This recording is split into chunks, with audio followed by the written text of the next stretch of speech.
What is up, Michigan Nation? It's your boy, TJ Ronin. You can find me on the socials at TJ_Ronin, and I'm rocking tonight with Johnny Olden. What's up, Johnny? How we doing, man? I'm doing all right. Good. Glad to be back. Yeah, bro. It's been 2 weeks since we've been back. John held it down a week ago. Last week was chaotic, so we missed the show last week, but glad to be back. A lot to talk about. We got a big show tonight. Michelle is joining us. Looking forward to that conversation. But first, before we get there, let's do an ad read to our sponsors. We got Win Agency. We really appreciate Win Agency. They've done a lot for our channel. So shout out to Win Agency. I do have to find the photo, though. Where's the photo at, John? There it is. All right, guys. So at Win Agency, we try to make things as simple as possible. We now have 2 self-service options available on our website. Check out the links in the chat. Our mods will have the chat for our mods will have the links in the chat for you. Run your own health insurance or life insurance quotes. This service is available 24/7, 365. 2026 plan prices will be available in November. Be on the lookout for those. Really appreciate Win Agency. They're doing a lot for us this year. But all right, Johnny, we're going to get into it. I'll get your takes after we hang out with Michelle for a bit, but I do want to let the community know for every $100 we will go an extra hour, guys. So looking forward to that. But I guess without further ado, let's bring up the legend, Michelle. Michelle, how are we doing? I am doing wonderful. Thank you guys so much for having me on. I'm not sure about legend status, but I am certainly happy to be here talking about Michigan football with you guys. Fair enough. Well, one of the top social media accounts, I would say, up there with Swanky, Michelle. I think many Michigan fans would say you're at least in the tier 1 of social media accounts. So happy to have you on with us. Happy to be here. Nobody could ever top Swanky, though. He is unmatched. We can all agree. Fair enough. He may be the legend himself. But all right, Michelle. So we kind of want, I'll be honest, like you give a lot of really good takes on social media, but I don't know if people fully know, kind of your feel on Michigan. And let me just give an example here. And I think this is an important question. I think it gives people a lot of feel for like how far back do you go as a fan, or what is your real perspective as a fan. So my first question for you, Michelle, is who is your favorite all-time Michigan player? More of a recent guy, but definitely Mikey Sanders still for so many reasons. I mean, I could talk about him honestly for the entire duration of this podcast, but I think it starts with the fact that he came into Michigan as a wide receiver. We all know that, right? And he was good at wide receiver, but then they identified some potential for him on the defensive side of the ball. And like a true Michigan man, he wasn't selfish. He wasn't about, his own stats. He said, if you need me on defense, I'll switch. Obviously switched over to the defensive side of the ball, had that huge PBU in that 2022 Ohio State game. But it was really his behind the scenes leadership, I think, that inspired me so much. And then, of course, in 2023, right, just absolutely incredible season. It felt like at every big moment, Sanders still was there, right? Either with a key pick or a key stop. He just was such a leader of that team and really exemplified, I think, my favorite part of Team 144, which was just how everyone was team first, right? It was the team. And I think there was nobody better than Mikey Sanderstill to really exemplify that. Fair enough. That's interesting. Mikey I mean, it's an interesting pick because, some people might say JJ or Blake Corum or Aiden Hutchinson but Sanderstill is definitely, he's up there. He's up there. I mean, it's an interesting pick. If someone would have said TJ bet $100 what she's going to pick, I would not have picked Mikey Sanderstill. So I like that. Oh, really? I don't know. I have like a Sanderstill jersey. Like, really? I went pretty hard for him. Like, I would have thought JJ. No, I like JJ. All right, Michelle officially hates JJ. All right, we got that. I hate JJ, but it was just like Michelle hates JJ. Yeah, for sure. All right. So let me get the next one here, Johnny. Then you can go after me. But so what's your thoughts on the season so far, Michelle? We're heading into the bye week. What are your biggest positives and what are your areas of concern right now? I'm super happy about this season. Obviously, the Oklahoma game was a disappointment. I really went into that game thinking we had a chance to win it. But so far, I mean, any Michigan fan is going to say the offensive improvement has just been outstanding, right? Obviously, Bryce Underwood, I think we'll probably get to him later, but just, the way in which Michigan is now able to take control of games on that side of the football has been a huge turnaround for me. I do have some concerns. Injuries have been a big concern. I don't know what's going on, but it seems like every time an injury report comes out, there's just more and more names of key players listed on it, frankly. I'm a little bit concerned about the O-line. I don't think it's necessarily lived up to what it was last year, but there's still time for improvement. And then the secondary, but I think some of that is honestly injury related. I just did not like the extent to which Raiola was kind of able to pass, not quite at will, but almost on this secondary. So we'd like to see that get better over the course of the year. Yes. So regarding the offensive line, so I would agree that it's not optimal, but what's interesting is Bryce Underwood's been fairly clean. He hasn't been sacked a lot this season, so I feel like that's at least something going for us there. And then regarding the concerns, the injuries are interesting, aren't they? I mean, do we think what's your theory on that? Is it Justin Tress? What is this? Because a lot of people are trying to figure this out right now. Mm-hmm. I mean, I just feel like remember under Ben Herbert, like with that strength and conditioning and whatever it was with Connor Stallions, knowing the signs, like this team just joking, but like this team just didn't really see the level of injuries that it's seen certainly last season, right? When you look back and you had Will Johnson out most of the season, Colston Loveland out most of the season, like some of our best players sidelined. And then this year, some of these injury reports, I don't know. I mean, I'm not a conspiracy theorist, but it's just, it's been disappointing. Yeah. I've been wondering if maybe they're going too hard in practice. Yeah. That's my thought on it, because Wink was really happy to be able to hit more, because in college they hit more in practice than they do in the pros. Right. So he was happy about that. And I'm not sure if they're maybe doing too much in practice. I don't know. It's part of the toughness though, right? Like you hear that and you're like, is that an oxymoron, going too hard in practice? Yeah. Sorry about my dog. My dog. Oh, you're fine. It's okay. No problem. He's doing his job. All right, John, you got the next question? Yes. What are you just brought up Bryce Underwood. So what are your thoughts on Bryce Underwood, and is he Batman? I think the question that Batman is asking himself is he Bryce Underwood?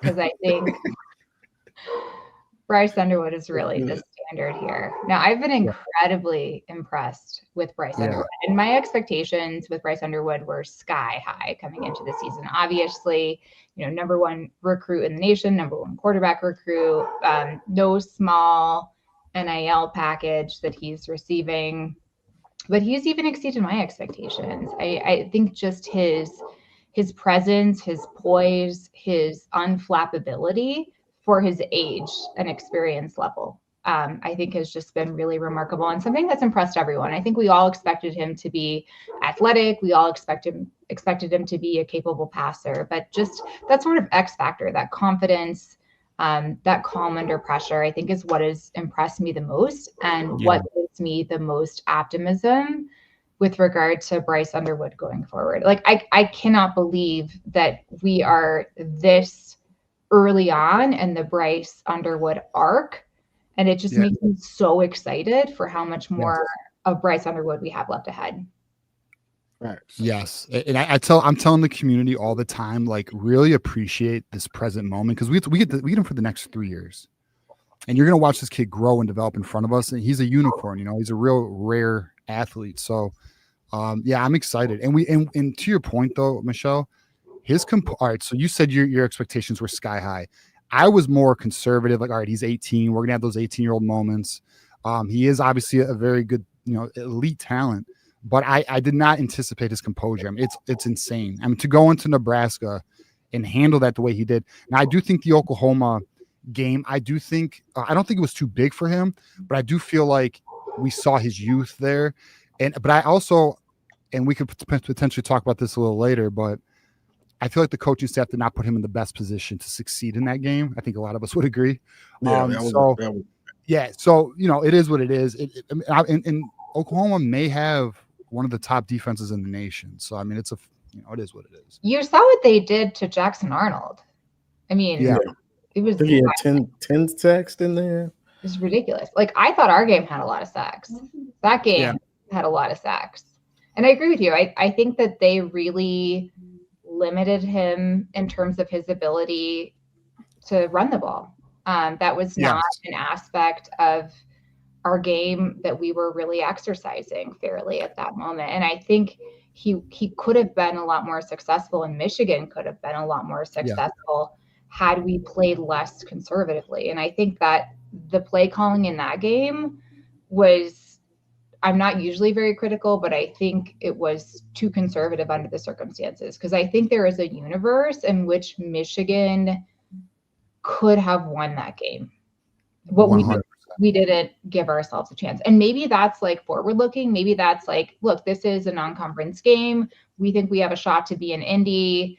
Like, let's just get through this. But I think more could have been done, certainly. 100%. I mean, they were definitely. Listen, I don't think it's crazy to say Bryce had a no-run policy going on, because he didn't run against New Mexico. He didn't run against Oklahoma at all. There was opportunity to run. He didn't. But whatever. I mean, obviously, it appears, as Biff Poggi told us, there's a green light. So we're happy to hear that. Now, speaking of this green light and this offense you mentioned, which I agree with you. I spoke on Tuesday's show how confident, or how I'm not concerned about Chip Lindsay's offense or Bryce Underwood. So my question to you is, like, how do you feel about Chip Lindsay's offense at this point? I mean, look, it's way better than Kirk Campbell, right? No offense to Kirk Campbell. Is it, Michelle? I don't know. It seems close. You're just giving me bad memories now. PTSD from Kirk Campbell. No, I don't know what that was. Hold on just a second. Hold on. You're good. Hey, community, just so you guys know, if you guys want to ask Michelle a question, send a super chat. We will get all questions to Michelle. Obviously, keep them very respectful, please. But any questions you guys have for Michelle, we will read them. We'll read them on the air. Sorry about that. I was reading a note from my kiddo, who. I think Chip Lindsay is a vast improvement.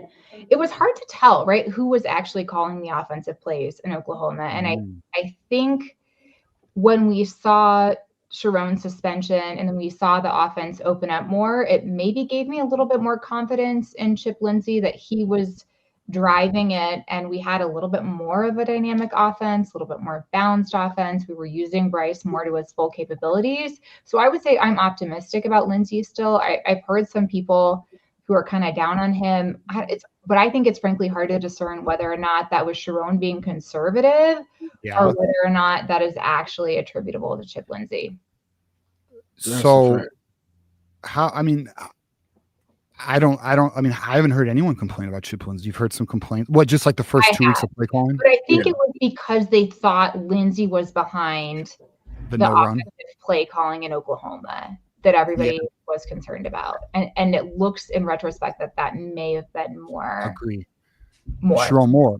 And I agree with you. What's funny is I've actually gotten some flack because I've essentially said as much. Like, I feel, me and John Diadamo, who's my co-host on Tuesday, I thought it was I think it's very obvious to anyone who's observing the game that Sherrone Moore's input was on the first 2 weeks. And it's not to say that Sherrone Moore had zero impact on the Nebraska game plan, or even the Central Michigan game plan, but it does appear that there was more freedom in the play calling, and it does. And now, I don't know if, all right, so I know you're not into conspiracy theories, but just so you know, there's some buzz that Sherrone Moore made those comments about you need 2 quarterbacks. Like, if you want to run, you're going to need 2 quarterbacks. Well, there's some buzz behind the scenes that some donors and potential administration had a discussion with Sherrone Moore about that. And let's just say plans were changed. So I don't know how you feel about that, or if you heard anything on your end, but I'm just saying it's kind of things that have been discussed behind the scenes. I have not heard anything, but I heard that comment. Obviously, it circulated throughout social media. And when I saw it, it made some sense to me, right? Because, of course, knock on all the wood, but like an injury to Bryce Underwood would be catastrophic for Michigan. Of course. And I think Sherrone appreciates that. Obviously, we've made a tremendous investment in him, but we also, the backup situation, like I think Keene is listed on the injury report. Like, I don't know. We saw Davis take a couple snaps, but like we need Bryce Underwood to stay healthy. And I can appreciate Sherrone being mindful of that need, but also you have this capability. And in a big game like the Oklahoma game, like if not, then when? I mean, I guess the season is still early, but I see both sides of it. I want to be fair to Sherrone Moore and his concern and respect for keeping Underwood healthy, but you also, like, sometimes you just got to win. Yeah. I think you can't play scared. We only have 3 years with this kid. I mean, I don't know. I hear you, though. An injury would obviously be catastrophic, though, so I don't disagree. But I just feel – but see, my biggest issue with that comment is you got to have 2 quarterbacks. Then you should have got one, Sherrone. Then you should have got – and I know it wasn't that easy because there was word – well, word was kids were afraid to play behind Bryce Underwood. With good reason. Yeah, they weren't going to play. So, I mean, with good reason. But then they should have – I forgot who that kid was who was at Baylor. But it doesn't matter. There was a kid I was actually really interested in, but it is what it is. Finn? It is what it is. I'm sorry, what? Yes, DeQuan Finn. Michelle, my girl. Okay, heck yeah. just read your mind. Yes, DeQuan Finn. Why didn't you get DeQuan Finn then, right? Because if you needed that backup quarterback who potentially would need to fill in case of an injury, DeQuan Finn, I thought would have been honestly would have been a good stylistic fit too. Agreed. Yeah, shout out to Michelle. All right, 10 points to you. All right, so then the next question we got here is which player would you like to see step up the second half of the season or from the bye week forward? There are 2. One is I was a little bit disappointed with Dominic Savada missing some of his kicks. It's very uncharacteristic of him from last season. I did not like that. Very uncharacteristic, yeah. Also, Samaj Morgan. Look, you guys remember Samaj's freshman year. He had some incredibly explosive plays. I think he advanced ahead of schedule as a freshman. And then last year in his sophomore year, just kind of regressed. And this year, I feel like it's been mixed. Like when he gets the ball, he runs really hard. But I feel like every time he's returning a kick, I like gasp a little bit. Oh my God. Like every Michigan player like clenches, right? Like we get flashbacks to like muffed, like Alabama. The Rose Bowl, right? Like just he almost cost us a championship. That game took years off of my life, honestly. But I think Samaj has high-end capability. And honestly, like we just like McCauley has been a dog, but we need more at the wide receiver position. Yeah. With Bryce Underwood, we just need more at wide receiver. So I would love to see Samaj take a huge step forward. So what's funny about that is I actually think Samaj has looked better this year. He has looked better than last year. It's just not. He's just not consistent. This is the year. He looked his freshman year.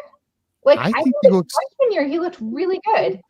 I don't know. I feel like he looks quicker. I feel like he looks a little faster, a little more quicker. I'm actually happy with Samaj so far this year. I mean, but don't be wrong, we got to figure out this kick return situation. I mean, but to your point, we definitely have, and we talk about this all the time now on the show, we have a talent deficit at the wide receiver position that has got to be figured out. And it's not that Michigan hasn't tried either. They've tried. They've tried to get kids from, Derek Meadows from last cycle to even the buzz about potentially trying to flip Nick Marsh from Michigan State up their NIL offer.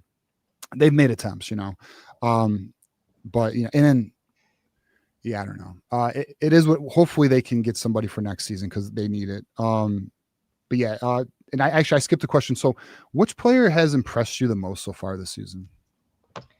I mean, Justice Haynes has really been exceptional, right? Like he was okay at Alabama, and obviously he had that Alabama name and recruited by Saban behind him, but the leap he has taken and his explosive run capability is just awesome. Like if he gets in the open field, like it's touchdown.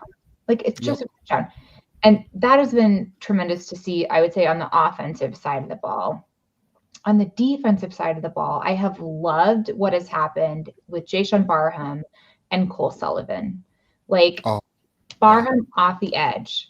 My goodness, what a monster. Yep. Like he's been awesome, like incredible. But then obviously you got to fill in that gap at running back. And I think the way in which Cole Sullivan has stepped up, because I was really excited about our linebacker room coming into this season, but I was thinking it was Barham and Houseman, right? And then Sullivan has just sort of grabbed it in there almost seamlessly. And it's been terrific to see because having Barham off the edge is an X factor, I think. Yes. Like, he is just a monster. Yeah, that moving Barham to the edge, it brought the athletic ability of the whole defense up, because now you got Barham on the edge, who's an athletic freak. Then you bring in Cole Sullivan, who's also athletic as hell. So now it brings the caliber up, because Jimmy Rolder, he's good in between the tackles, but Cole Sullivan's his ceiling is very high. So So I mean, like to your point, Barham moving to edge completely makes this defense far more dynamic, and it allows the other guys to get one-on-one matchups. And we saw this, right? I mean, and what's interesting is I know you live in Colorado, Michelle, but in our local radio here, we have a show that we all hate. It's Rico or Valeni and Rico. We hate him. 97.1. People hate Valeni. I've never listened to it. I've never had the pleasure. He's a hot take artist, I mean, he knows sports, but he just I don't know. It's like he just wants ratings. I don't know, but he made a comment. They were talking about Barham, and his comment was, and they're Spartans, by the way. They went to Michigan State. And his comment was they believe that Barham is the most destructive defensive player Michigan's had, even ahead of Hutchinson and Mason Graham, which is high praise, obviously. But their comparison is Micah Parsons. They think he is a Micah Parsons-esque player. I don't know if I'm ready to put him at Micah Parsons level, but I think he's definitely a first-round potential. Well, think about how early it is for him, though, too. I mean, like he hasn't been at this position that long, and he's already clearly a game wrecker. Yes, that's a fact. He's a game wrecker. He's been in edge for 2 games and has 3 sacks, and it could have been more. Could have been more. He missed a tackle on Raiola that I thought he should have had, but he gets more experience in that position, and I think it's over. Exactly. Yeah, fair enough. All right, so which freshman or under the radar player do you feel can make the biggest impact on the stretch here? I mean, besides Bryce Underwood, yes, really under the radar though. I mean, he is a true freshman. He's obviously impressed us all as a true freshman for what he's demonstrated so far. I think I have high hopes for Andrew Marsh. Me too. Great call. Yep. I think, if we can get some, Samaj has been kind of fickle in that consistent kick return position. If we can get Marsh in there, he runs hard. I think that's a real possibility. And then Sanders, like, I hate that we've had so many injuries in the secondary, but Sanders, I think, has an opportunity to step up and look really good. He's balling. Yeah. Yeah. He is balling right now. I think our best offensive set is McCauley. I do think Samaj in the slot, and then I would put Marsh at the Z because we don't. Goodwin's not it. Moore's He not can't it. catch. He gets open, but he can't catch. Moore. Neither can Moore. So have we? I still want to see more. I feel like we haven't seen him much this year. I mean, he dropped it. The coaching staff doesn't have confidence in him, but you're right. We have not seen that much of him. And then I've not been impressed by Goodwin. I just haven't. No. Yeah. He drops everything. All right. So what's your thoughts on Sherrone Moore? Be very honest here. And then where do you see him taking this program? What's the potential here? Sherrone Moore, I think, was put in a really hard position inheriting this team coming off a national championship, right? They lost so much, right? 14 players to the draft. Ben Herbert, Jesse Minter, like, they lost a lot. I wish he would have been more proactive about a quarterback solution last season. Yeah. I was disappointed, I think, in the lack of foresight and the fact that I do think that cost us probably 2 of the 4 losses that we had. I think could have been prevented if we had had a little bit more foresight about what to do at quarterback, because it was, I don't know if you're allowed to swear on this program, it was a situation. Like, we swear all the time. Yeah. Well, and I was disappointed in that, but I was impressed by his ability to kind of reel the team back in after some really hard losses. Like, we should never have lost to Washington last year. Like, we shouldn't have lost to Illinois. I don't think we should have lost to Indiana even. Like, that game was close. And if we have a serviceable QB and like that game, we win it. But that being said, like, he did get us the win in Columbus. He did get us that win in the ReliaQuest Bowl against Alabama. Like, I think he was able to sort of like keep the culture cohesive enough down the stretch, but his lack of foresight on the QB position was unforgivable. He rectified that by obviously recruiting Underwood, bringing him in this season. But I think where he fell down again was just a lapse at the wide receiver position. I'm glad we got McCauley, but we need more. We really need more. So I still have hope and faith in Sherrone. I'm not going to be too critical. Year 2 is really hard. The Big Ten is really hard. Like, this is a great freaking conference. And, you know, I think we are certainly primed for a national championship run next year. Yes. But my thoughts and opinions on Sherrone generally are positive, with, I would say, a few critiques about the way the situation was handled last year. Yeah, and that's the thing about college football now. Off season with the transfer portal, you don't get any excuses. There's not many excuses at Michigan or these big time colleges when you don't fill the hole. You can't, if you know you have holes at on the offensive line, at receiver or at quarterback or corner, you can fill them. Like, there's really no excuse in this day and age. I think, unfortunately, Sherrone Moore trusted Kirk Campbell. I agree. I believe Kirk Campbell said, I can develop these quarterbacks. I think Sherrone Moore trusted that. And that put us in a bad spot last year. And that's why he went for the experienced coordinator in Chip Lindsay. My only concerns with Sherrone Moore at this time are, I'm a little concerned with his in-game management. I think sometimes that's questionable, like his timeouts and some of his decisions. And then I also have some concerns where, like, I feel like when he has a blind spot, he has a blind spot. And I think he can be, but I will say what I appreciate about Sherrone Moore is when he identifies a weakness or an area of trouble, he seems to fill it quickly or figure it out, or try and find the solution that can fix it. And he has, for the most part. But wide receivers obviously one. But I don't know. It's, to me, I'm still let me ask you this. Do you think Sherrone Moore deserves an extension? Oh God, not again. Let me preface this, Michelle. So we had a show, I don't know, like in what, June, Johnny? Yeah. We had a caller call in. He was like, Sherrone Moore deserves an extension because he was like ranked like 14th or 13th in the Big Ten in terms of salary. And I'm telling you, it was the most heated. It was the most out of nowhere debate. Our show went 3 hours, and it was the most heated 50-50 debate from callers to we had a poll in the chat. It was insane. Let me ask you this: are you still in observation mode with Sherrone Moore, or do you believe in the long term? The long term with Sherrone Moore. I think as a general matter, extensions in this era of college football are so dangerous, right? Like you look at the size of some of these buyouts, they're insane. Like I'm generally of the mind that it's like a prove it year to year, like continue to work, put in the time year after year, and like we'll see where we are next year. So I'm generally, not just for Sherrone Moore, but for most of these coaches, anti-extension. I don't think Sherrone Moore is going to go run and fill the Oklahoma State job, right? I think he wants to be at Michigan. The reason you do an extension is to obviously try to lock him up so he doesn't go seek another coaching position. But there are not many jobs that are better than the Michigan job. It's just a fact, right? You have incredible resources. You have an incredible fan base. You have an incredible brand, an incredible culture.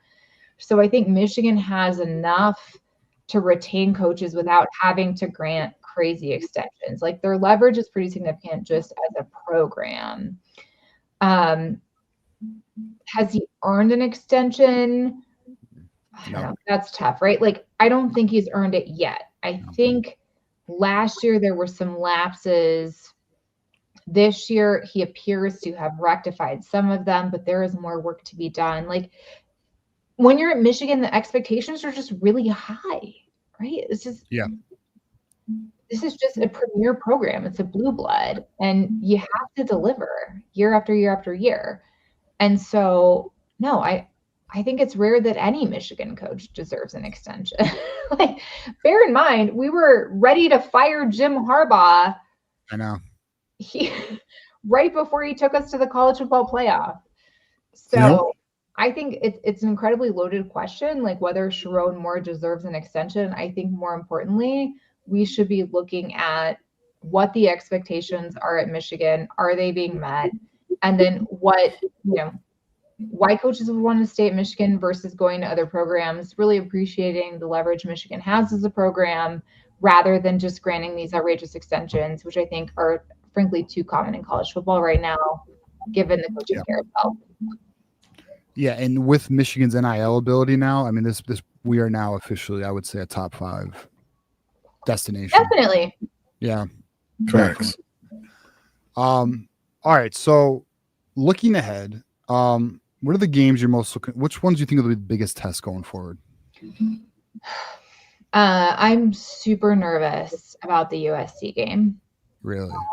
That it happens to fall on my birthday weekend. My birthday is October 12th. That game is October 11th, which I don't love. I think USC has looked vastly improved, especially on defense. I think they're leading the country in sacks right now, which is surprising given where they've been the past couple of years. Jaden Maeva seems to be the real deal. He seems to sort of understand and play within Lincoln Riley's system. There's a lot of optimism around USC, and I don't love that. Look, I have been to more games than I care to admit at the Coliseum. I've been there quite a bit. It's not the craziest environment. Certainly what Michigan encountered in Lincoln is going to be more challenging than what they face at the Coliseum. Like it's not necessarily the road test, maybe a little bit of the time zone issue, but I expect that to be like a late afternoon, probably not the night game, maybe or Fox just takes it, right? If USC is undefeated going into the game, I expect Fox to maybe sweep that up and it be big news. Yeah.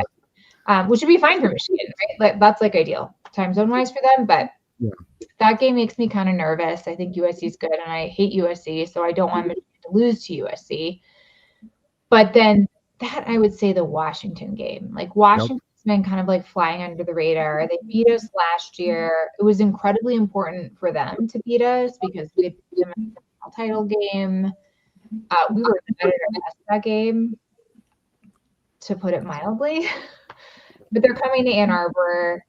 I think I'm gonna go to that game. Like I'm probably gonna try to make the trip to Ann Arbor for that game, and it makes me nervous because I don't want to watch them lose in person. I watched the Texas game in person, and that was. Oh yeah, you were at the Texas game, huh? Yeah, that was horrible. Yeah, that was a bad time. All right, yeah. Well, so regarding the USC point, you're aware of who USC has played, right? I mean, like for example, I don't want to put down Little Brother by saying they've it's their best win right now. Put them down. Yeah, I can't say Missouri State and Georgia Southern are really concerning me. I mean, so like most of their defense is ranked like around 12th in the Big Ten. Now the sacks are one thing, but again, like their competition, I don't know. I mean, so that's one that. But what's interesting, Michelle, is the two games you mentioned are exactly the two games outside of obviously the game in November. Mm-hmm. But though if we can get past USC and Washington, the path to the playoffs is right in front of us. Like it's literally we control our destiny, obviously. But I was just talking on Tuesday, if we can win those two games, because I think Wisconsin's going to be a tune-up. It's going to be a perfect game out of the bye. We can get everything sharpened and on point. And then if we can get past the USC and Washington game, which Washington doesn't look like a juggernaut or anything. But I mean, not saying it's going to be an easy game either, but I'm not, I feel Michigan can win both games. Like I do. But we got to play good ball. We got to play good ball though, you know. They're winnable games. USC just has offensively, USC is going to bring the talent to the table. So it's always a headache. Yeah. Yep. Defensively, and we probably can run it down their throats, maybe, but offensively they'll bring it. Not Michigan State, Washington, that dual threat quarterback, he's a headache. They're always a headache. So that's the thing with them. Their defense isn't really good, but that quarterback, Williams, Williams is going to be a headache. He will, but look, I'm hoping that this Michigan secondary can progress over the next couple weeks. I think USC is going to be a good test for the secondary for sure. But look, if we're pressuring quarterbacks the way we were against Nebraska, that's great news, right? That actually takes a lot of pressure off of the secondary. If we can get in there and make life very uncomfortable for Jade Mayava or Damon Williams or whoever. Yeah. Yeah, I agree. Now, the thing about the secondary, too, is like last year it got better as the year went on. Plus, if Zeke Berry comes back, Rod Moore getting back. Yes, Rod Moore is huge. Yeah, Jaden Sanders is impressive for a freshman. I like TJ Metcalf. So I think we have the players. I just don't think it's in sync yet. And I think it'll get there like last year. I do. All right. So what's the one thing about this Michigan team that's not getting enough attention that you think should? I think Michigan to win the Big Ten. Honestly, we identified a couple spots that are tricky, but otherwise the schedule is really favorable. We don't play Penn State. We don't play Oregon. We don't play Indiana. We don't play Illinois. There are a lot of teams we dodge. I had flagged this Michigan team to make it to Indianapolis early on, and I'm still a believer. I think a lot of people identified Nebraska as a test. We passed it. I think we could have passed it even more decisively than we did. Yep. Yeah. And 7 at the half. And look, I said this before. All this team knows is beating Ohio State. Yep. I don't think USC is insurmountable. I don't think Washington is insurmountable. If we can get past those and get into Oklahoma is not a conference game, right? If we can survive those tests and just have it be down to us versus Ohio State, I think we're going to see the best of this team. And I think there's a chance we make it to Indy. And everybody right now is ranking us 4th or 5th or 6th in the Big Ten. Yeah. I think that's a mistake, especially given the schedule. And especially, honestly, given the way that Illinois just went down to Indiana. Like, I think it's wide open, and I think we can beat Indy. Yeah. So you think we can beat Indiana is what you're saying? No, I think being Indy. Okay. We don't play Indiana unless we make it to Indy because they're not on our schedule. Yay! I know, and Ohio State doesn't play Indiana either, which pisses me off. Penn State all right. though. Penn State plays Indiana. Yeah. But I mean, what's Penn State really? I mean, I don't know. I'm still find out. We'll find out. We gonna find out. I'm not a believer in Franklin or Drew Aller, to be honest with you. But all right. So speaking of the game, what's your feeling about the game this November? And do you think Michigan wins? I kind of feel like we got your answer there, but like, what's your thoughts on this game in November? Obviously, the most pessimistic I've been about this game was last year.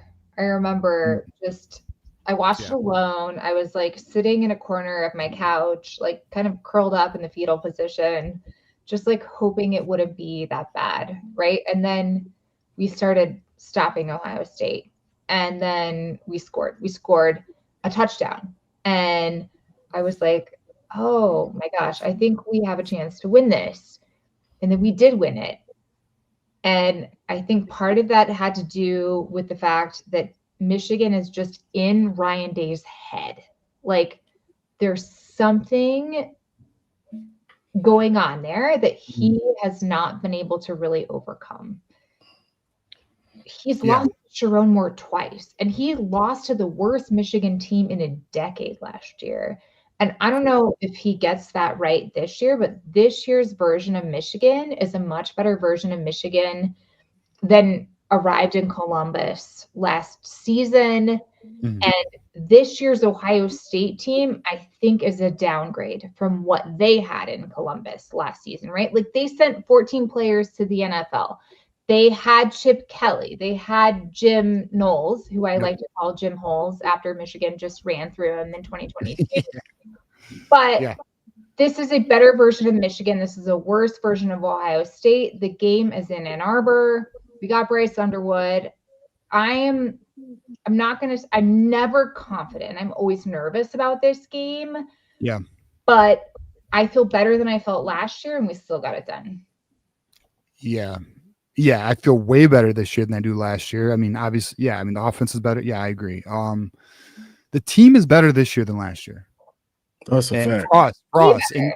And to your point, like last year, Ohio State's not as good as last year. So I agree. I think, and plus it's home.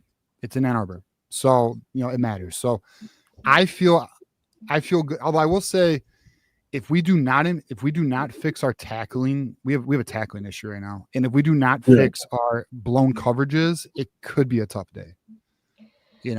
We need to get our secondary straightened out, because I think probably one thing Ryan Day heard all offseason was that his insistence upon proving his toughness in the game is what cost them. Because if they would have hit the easy button, right? If they would have just thrown to Jeremiah Smith, he could have gotten those pass interference calls all day long, even though he was the one interfering with the pass most of the time. Like, he could have done those flags. Like, they could have moved the ball through the air. They just didn't. They insisted upon proving how tough they were, and they just ran right into Mason Graham and Kenneth Grant over and over and over again, to their detriment.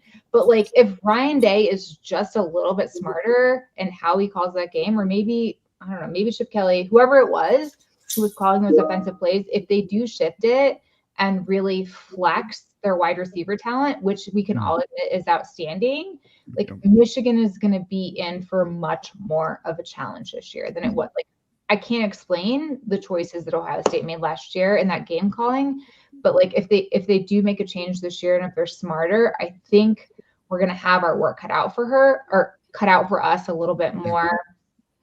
But we got to get our secondary figured out. We got to get our tackling figured out. And if we do that, I think our offense can at least keep pace. Yeah. The thing that I love, or maybe hate some years, is we don't play them till the end of the year. So what we're seeing from Michigan now won't be what we see in late November. Bryce will be almost a sophomore at that point. You've played all those games. You're basically a sophomore at that point. So, and a lot of these young receivers will probably be in the mix. By then, the defense whatever it's gonna be and however good it's gonna be, it'll be that by then. So that's the one good thing about playing them the last game of the year of the regular season is you get to fix a lot of your holes. You know what kind of team you are at that point. You know your strengths, you know your weaknesses, and they know them too. So that's what makes it the game. Like, yeah, no, it's fair. I mean, both teams are gonna be different at that point. Right now, I like it, but we got to get a little tighter. So let me get this, Michelle. I feel like we may know the answer, but what is your end? So actually, let me preface before I ask you this. So I have been a very strong proponent of 9-3. I've stood on 9-3.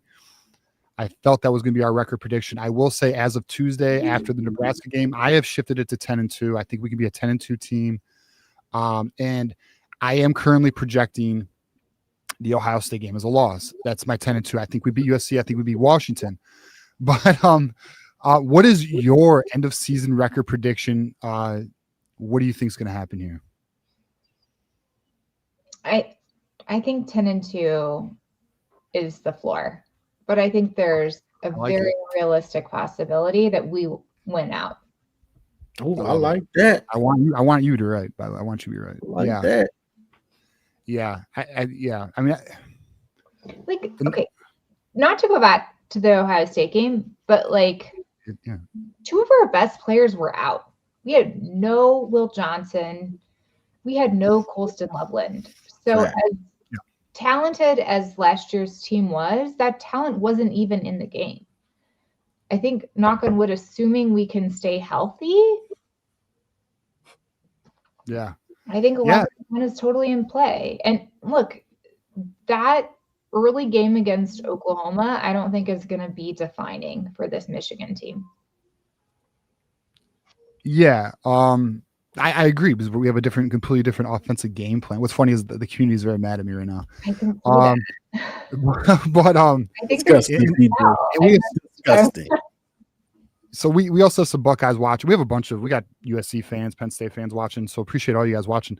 And then Alex Martin says, why the loss? The reason why I have the November game as a loss is because if we do not clean up our tackling and our fundamentals, and we do not clean up this back end blown coverage bullshit, that's gonna be a long day, boys. Like Ryan Day, I do not feel is gonna make the same mistake twice in terms of trying to run it up the damn A gap, even though this defensive tackle duo is not Mason Graham and Kenneth Grant. I just feel we better be on our game in terms of our coverage disguises and holding our own in the passing game. And I don't feel confident right now about it. Now, it doesn't mean it's not going to improve, because it will. And I may adjust my opinion here, but that's my concern with it. But I do have us 10-2. I do think we'll make the playoffs. But I'm just trying to be very honest with you guys. I don't lie to my community, Michelle, even if I'm on a position that isn't favorable. I just give my honest opinion on it. I respect it. Yeah. I want to be wrong though. I like your choice better than mine. So yeah, sorry, not smart enough. All right, boys. But all right. So then, Johnny, where were you at with the record prediction? I've said 10-2 from since summer. I think 10-2. That's what we need. Like, we need 10-2. Yeah, we don't want to watch everybody else in the playoffs again. It was horrible last year. It was. So we got to get 10-2, and with this favorable schedule, it's right there. It's right there for us to take it. Just go out and execute, and let's make the playoff and try to make a run. Okay, here's a question though for you guys. Yeah, I think part of the reason why Michigan was so successful in Columbus is because we had house money, right? It was clear we were not making the college football playoff, but we had already become bowl eligible, which just allowed us to go out and just totally fuck shit up, right? Like, that was all the team cared about. This is all we got. But like, does that change? And this is just a question and a curiosity. Like, does that change if Michigan is looking at a playoff berth against Ohio State? I don't know. Maybe it does.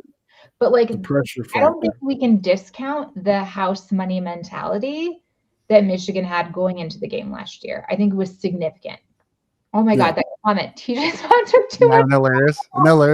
It's so funny. It's all good. We love it here. I think, and you're right about the house money, but also I think the fact that nobody's lost to Ohio State on these teams the last few years, these players haven't lost to Ohio State. So there's also the factor of we don't lose to y'all anymore. So we're going to come in y'all house and we're going to smack y'all around. They're coming to our house. No, I'm talking about last year. Oh, yeah. Yeah. So I think that was a factor too of how they felt. But and I think they're gonna have that same energy this year too. I think Michigan will have the energy of house money. I mean, Bryce Underwood really doesn't give a fuck. I mean, he really does not. He plays with a effort mentality. I mean, it's amazing his approach. It really is. And I don't think the boys are going to play scared because it is house money. And at the end of the day, if we go into that game, here's the truth too. This might bother some purists, football purists, but like going into that game, if we are 11 or 10-1 at the time, we really are playing with house money because we're going to make the playoffs, even if we lose to Ohio State, right? So likely. So I don't know. I mean, look, can we win that game? Absolutely. I just see potential red flags with our current playing style that I feel plays in the hands of Ohio State. And it's not like, now granted, now I'm going to argue with myself, with this Barham addition to that defensive line, it might be able to create enough havoc on Julian Sain where he's not comfortable. Because actually, let me ask you this. What's your thoughts on Julian Sain right now? Look, he didn't impress me terrifically against Texas. That Texas defense, though, is really good. I say what you will about Arch. I think he's underperformed, but the Texas defense is legit. And I think Julian Sain in his other games where it's not really been a credible threat has been fine, good. I saw like a pretty tempting Julian Sain for a Heisman line that I almost took, but I couldn't bring myself to do it. Yeah. But it was only based on the thought that if Ohio State like goes the distance and Sain otherwise stays fairly reliable and predictable, maybe. And the odds were good, but I didn't take it. I wouldn't bet on that. Because I don't bet against Michigan, and that's kind of an implicit bet against Michigan. So not taking that. But look, I don't hate Julian Sain. I think he's performed maybe about expectations. I mean, he was a 5-star recruited by Nick Saban, so you need him to be kind of good. I think he's done fine. Frankly, who wouldn't do fine with these wide receivers? My goodness. Yeah, exactly. She could exactly. Yeah, I said the same thing to Garrison. I don't even know Garrison. I could be a Heisman candidate with these wide receivers, you guys. Yeah. She's cooking. Yep. So here's my thoughts on Julian Sain. Above average quarterback who can win games.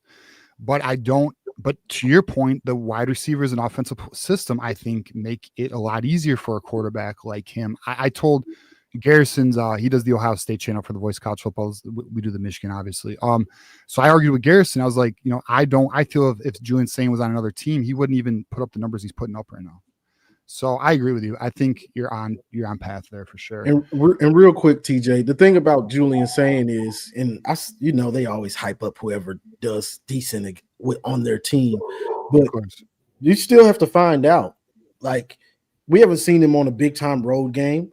We haven't seen him when the defense is crashing down. A defensive line is destroying his offensive line, and he has to run for his life, and he has to make throws with pressure in his face consistently. He made some bonehead plays against Ohio. So they still have to find out, and we still have to find out, what is he made of? Think about Will Howard, you guys. Like, Will Howard was an experienced quarterback. He had a ton of games at Kansas State. He came in as the experienced guy, and you saw him play Michigan. Like, he became an idiot in that game. And we know his high-end potential. He demonstrated it throughout the college football playoff. Will Howard played great in the college football playoff. Michigan made Will Howard look terrible. Maybe some of that was that hit that he took. Yes. But like, he definitely had a concussion. He threw a pick before that, you guys. Who threw that hit again? Was it So Will Howard was in hell. He looked bad against this Michigan defense. Well, it was a different Michigan defense. Some of the same parts return, obviously. But like, Michigan defense And Wink Martindale in particular can make even a very experienced quarterback kind of crumble under pressure. Yep. And Sayan is not Howard. He's just not. I always say this defensive scheme makes quarterbacks have to play great to beat you.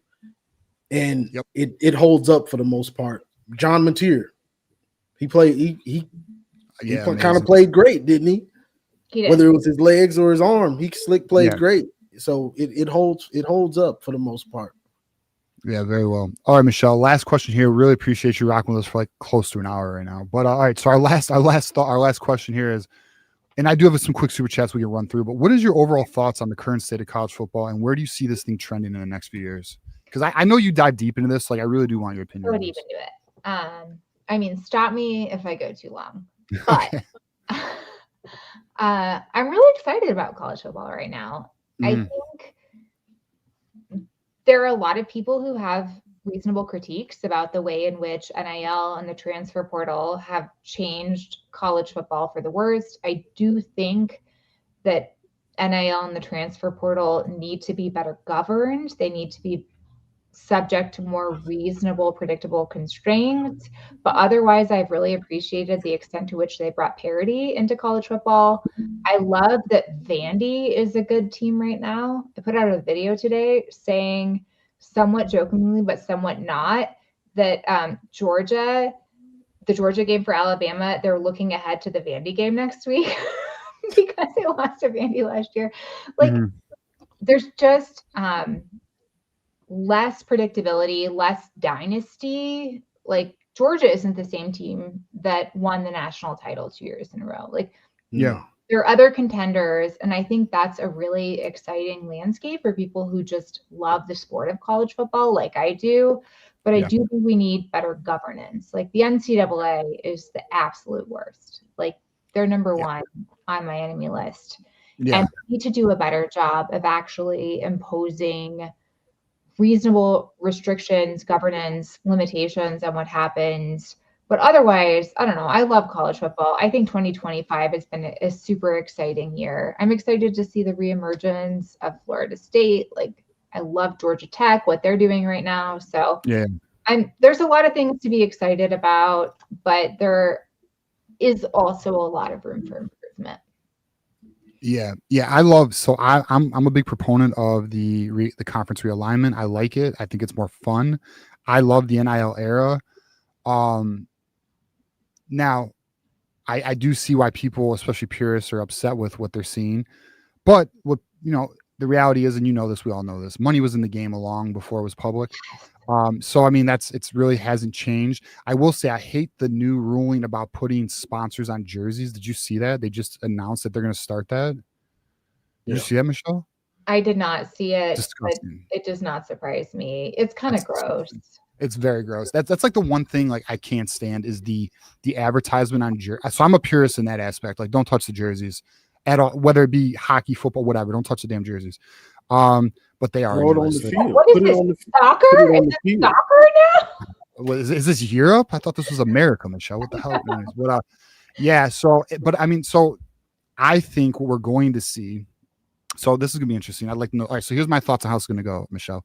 I think we're going to see a Super League. I think it's going to be anywhere from 40 to 60 teams, the biggest brands. And I think there will be a collective bargaining agreement. There will be a college football commissioner. So there's your governance. And then they're going to be looked at. And you know way more about this than I do. You're obviously, for those who don't know, Michelle has a legal background. I do not. A lawyer. Yes. Yeah, she's a lawyer. She is a lawyer. But there is these players will be employees, not athletes, I think, with the collective bargaining agreement. So what's your thoughts there? Do you think we will see a Super League of like 40 teams to potentially 60? The reason why I think 40 is because it's more of an NFL model, and those are the biggest brands, which is what the TV networks want. But I could see the 60. Now, in an ideal scenario, I would love a 60-team Super League with relegation, where like the bottom like teams go to like the group of 5 conference, right? And then like so the remaining like 70 teams have to like, the top like 5 move up, and the bottom, or maybe the top 10 in the other conference or the league move up, and the bottom 10 move down. That'd be fun, like a soccer European model. Right. What's your thoughts here on any of that? Soccer, like that would be super interesting to see that. And I think it would put a little bit more stakes and consequences on some of those games that would otherwise not really draw the attention of the general public. Yes. But I think a Super League is sort of inevitable at this point. I mean, we're almost there in a de facto way, right? Like you've got the Big Ten, the SEC, and then you've got like the Big 12, right? Where they're talking about a Utah-Texas Tech game as like, this is going to be the Big 12 team that gets in, right? Like there could probably only be one. And then you see Clemson fall and you're like, maybe there's only going to be one team from the ACC. We're already moving toward, especially with this expanded playoff model, a system where it's really the SEC and the Big Ten as sort of de facto super leagues. But I think any model that replaces the NCAA has my stamp of approval for sure. Oh, but, so you want Saudi Arabia to? No, well, not that. Kidding. No. I'm just kidding. Oh boy. Yeah. No, but yeah, I agree. I agree. It's gonna be interesting though. Now, what's your thoughts on the rumors that What's your thoughts on the rumors? I don't know if you saw these where they think the conference expansion is going to pick up again in like 2 years. Have you seen this? Like it's already being discussed. What conferences are expanding? Big Ten. They're going to get to 20. They're going to get to 20. I think it was the Maryland. Oh, man, it was like maybe a month ago I read this. There was somebody from, I think it was Maryland, that said it's already been decided. And it's not Notre Dame. Notre Dame does not want to go. Like obviously we know. But apparently, like they're going to get to 20. The belief is by like 2027, they're going to get to 20. SEC and Big Ten. I know the TV contract's up soon. I think that's 2028, though. I could be wrong, but regardless, I was just curious if you heard any of these rumors at all. I haven't. I mean, look, I look at teams like UCLA, right? I think UCLA has no business in the Big Ten. Like, interesting. Well, you know why? It's the market. It's the market. It's the television market, and the fact that UCLA and USC were a little bit of a package deal. And then obviously we brought in Oregon and Washington for the Pac-12. I kind of missed the Pac-12. I'm actually sad about the effective disappearance of the Pac-12, or at least the Pac-12 as we knew it, with Utah the conferences. But I don't know. I mean, there is something, as someone who remembers that era of college football, there's something kind of sad about eviscerating conferences that used to be great and eliminating competition. And now, the race for a Big Ten, I mean, to the extent the Big Ten or the SEC expand further and get to 20 teams, like the race for a conference championship is going to be so much harder than it was before when we had a meaningful Big 12 or a meaningful Pac-12. Like, that was really fun for college football. So I guess I'm a little bit sad about that. I just don't know. But then I kind of blame the college football playoff and the college football playoff committee to the extent that they have denigrated the meaning of conference championships. Like, I'm going to get on my soapbox since you let me on your podcast and say Florida State got screwed. Yeah, no, I agree. They went undefeated. Yeah. They won the ACC conference championship and they were denied a college football playoff spot. Like, that sucks. And I don't know, I've seen some talk about eliminating conference championships altogether as part of this system. I don't like that. I don't necessarily like it either, except if we are in a playoff era where teams like Notre Dame exist who don't play in the conference title game and can't take an L there. I think you have to reassess how you do it. And if you're going to let teams like Notre Dame advance while other teams maybe get punished for losing a conference championship game that otherwise they wouldn't have had to play in, I don't know, maybe you have to reevaluate that system. So we have to force Notre Dame into the Big Ten. That's the only way this makes sense. I get it. I actually really you don't want Notre Dame in the Big Ten? Well, I like the fact that we our last game against Notre Dame, we really destroyed them. We did. Smacked them in the monsoon, and then they ran away like little children. But all right, let me ask you. My final question. We'll get these super chats. We'll knock them out quick. What teams do you want to see in the Big Ten? Utah, I think, belongs in the Big Ten. That's so funny. I like Utah too, but it won't happen, Michelle. I like Utah too. That won't happen. They're definitely a Big Ten style team. You know that won't happen. Style. And like Kyle Whittingham is such a Big Ten guy. Like, yeah, you know, if you know, right? It's hard to articulate in words why Kyle Whittingham is a Big Ten guy and why Utah belongs in the Big Ten, but like Utah belongs in the Big Ten for sure. I like it. It was the market. It's not going to happen. It's just not. I think Florida State's possible. North Carolina's possible. Which is silly geographically. There's so much more SEC compatible geographically. Yeah. Or Clemson, right? Like Clemson is kind of on the border. I could see honestly Clemson going either way. Like, with the kind of tradition of Clemson, the way that team is comprised, like I could totally see Clemson joining the Big Ten, but like I hate it. I don't like it. Yeah, fair enough. All right. Well, we'll save that debate for the next time you're on, Michelle. But let's get these super chats. We'll knock them out quick, and we'll let Michelle let you answer this. What are your thoughts about the play calling so far this year? Do you want me to go first? Yeah, go for it. We'll let you hit it. It's improved. With one exception, I think the way the clock was managed prior to the Hail Mary in the Nebraska game could have been better. Yeah.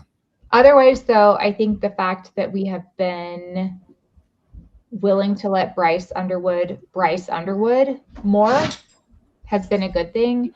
I think opening up the passing game has been a good thing. I was happy to see Marlon Klein back and healthy. I think that helps us too. So I think it's gotten progressively better. Especially, I think the Oklahoma game was kind of a low point. Yeah, I would agree. So we got GT here again. I heard this is more of a statement than a question. I heard Kirk Campbell wanted to start a reality show, but didn't know what to call it. The Biggest Loser was already taken. Shots fired. GT.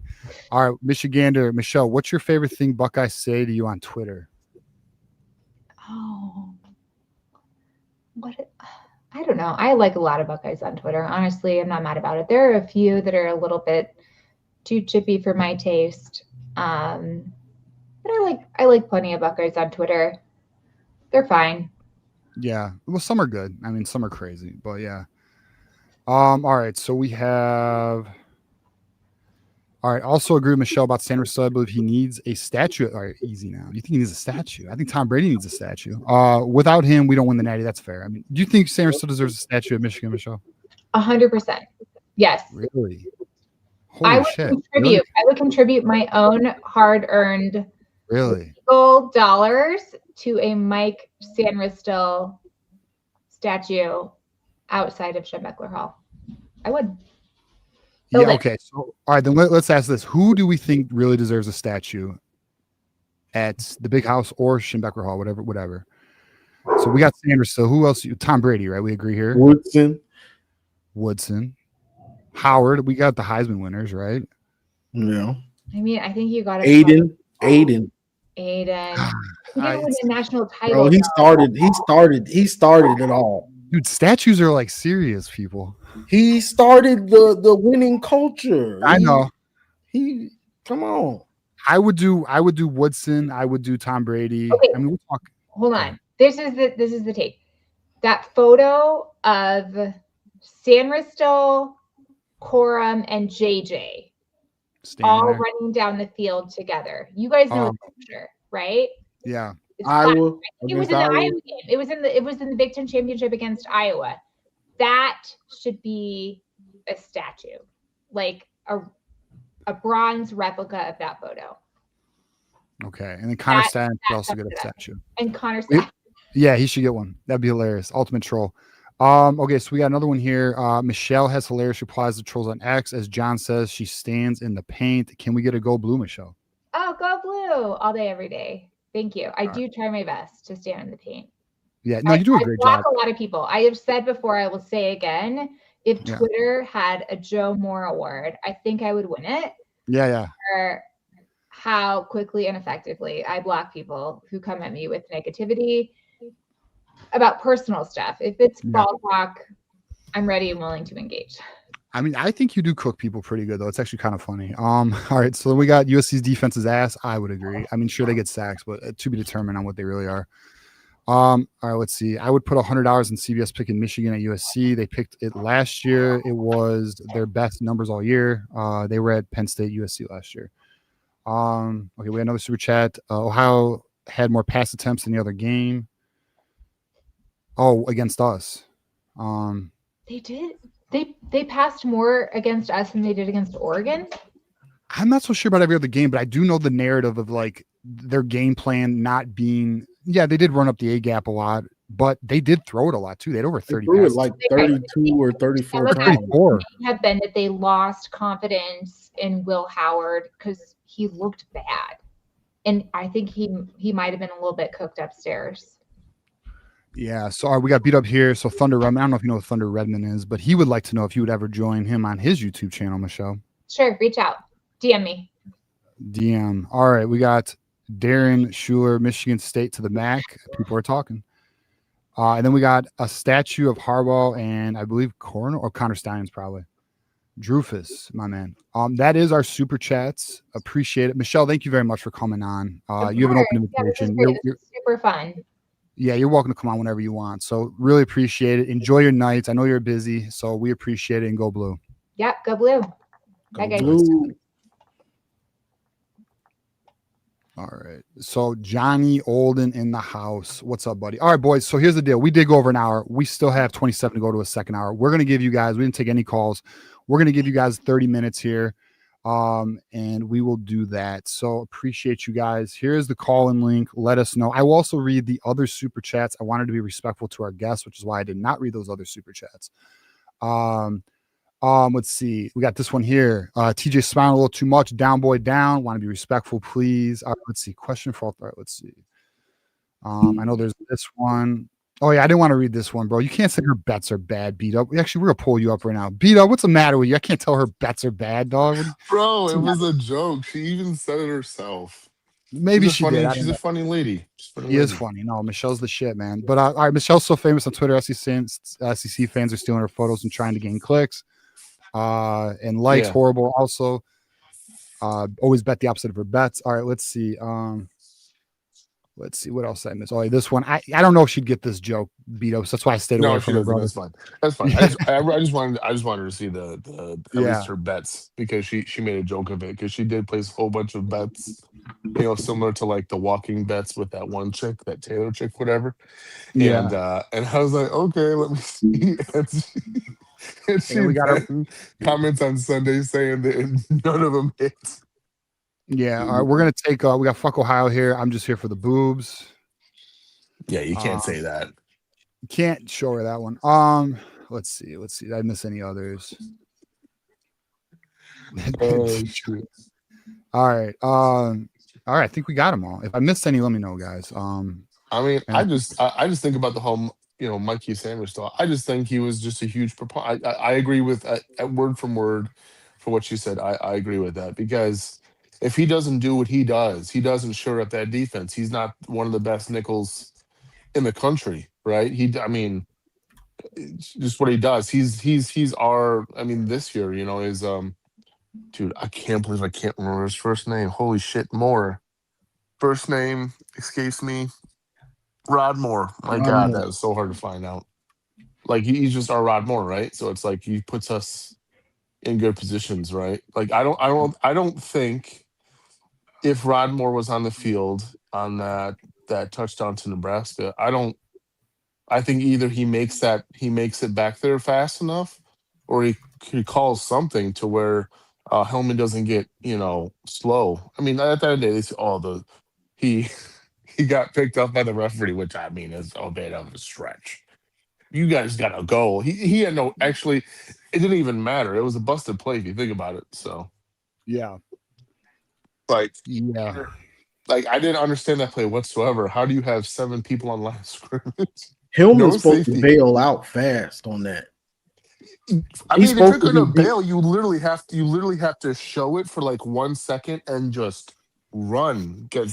He's supposed to be deep middle. So that was horrible call. That's why I would like Rod Moore. I'm looking forward to Rod Moore getting healthy, playing good ball against Wisconsin.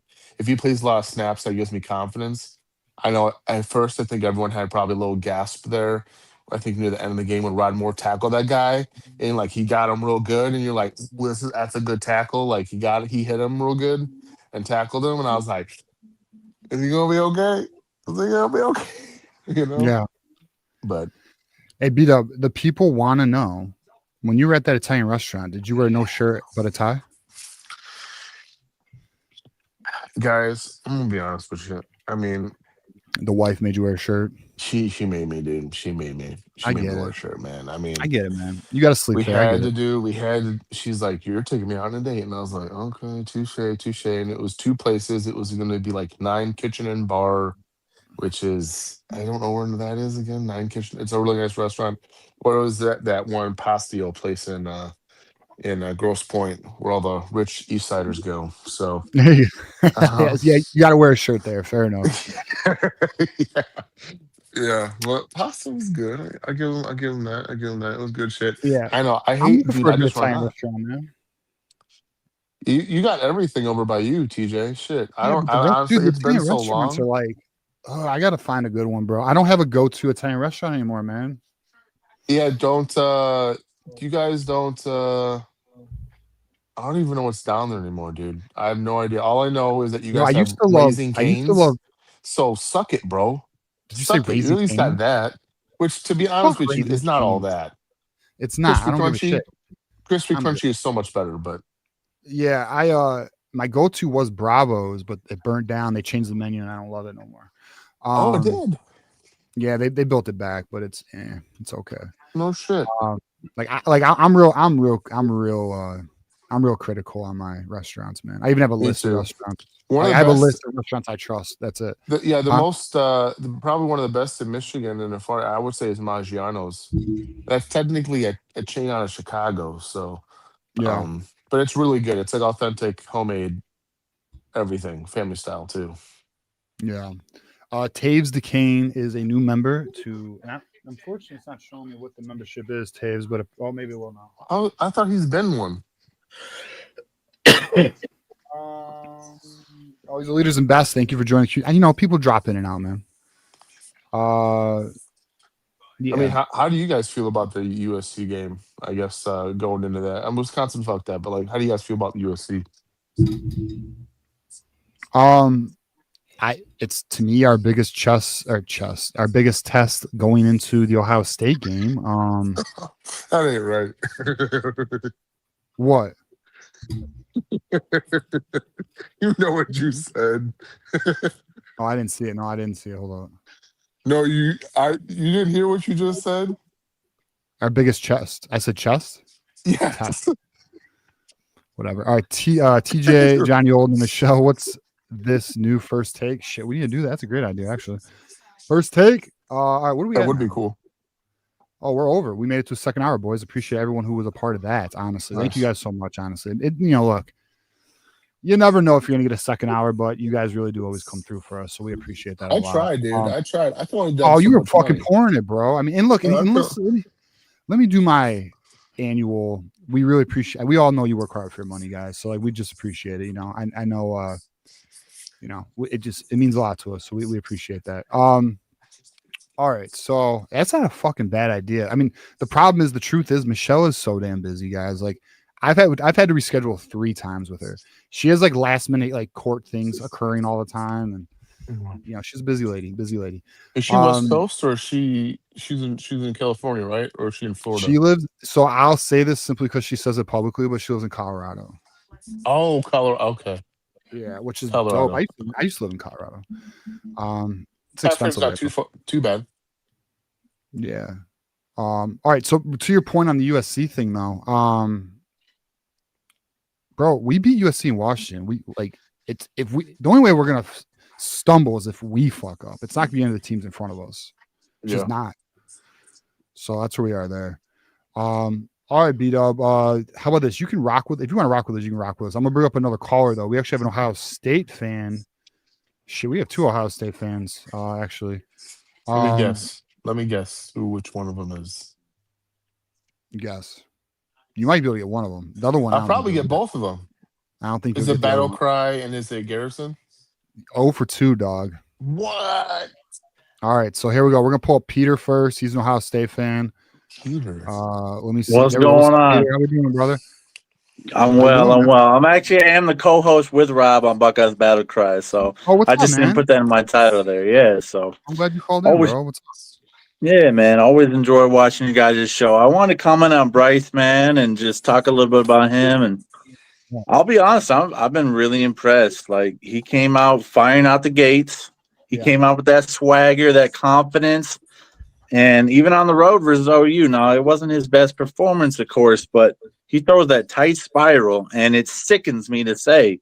But, man, when he gets out that pocket, he is so lethal. And I miss having an elite athlete at the quarterback position in Ohio State because it opens up so much for the offense that I think, Urban understood that, but, Dave recruits these pocket type guys, and man, we're putting up historic numbers with them, but you see the defense, they have to step up, and then he just tosses it right over them.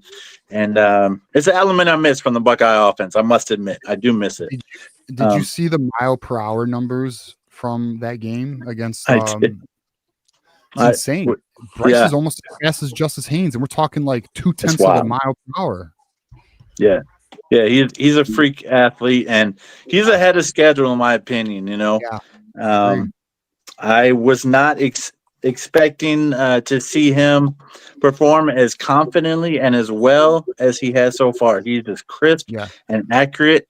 He is poised. I think here's the thing. I think he has the right mentality and the right approach, like the swagger that I was talking about earlier. He just impresses me with how he approaches the game, that he won't be rattled by anything. He won't be shaken by anything.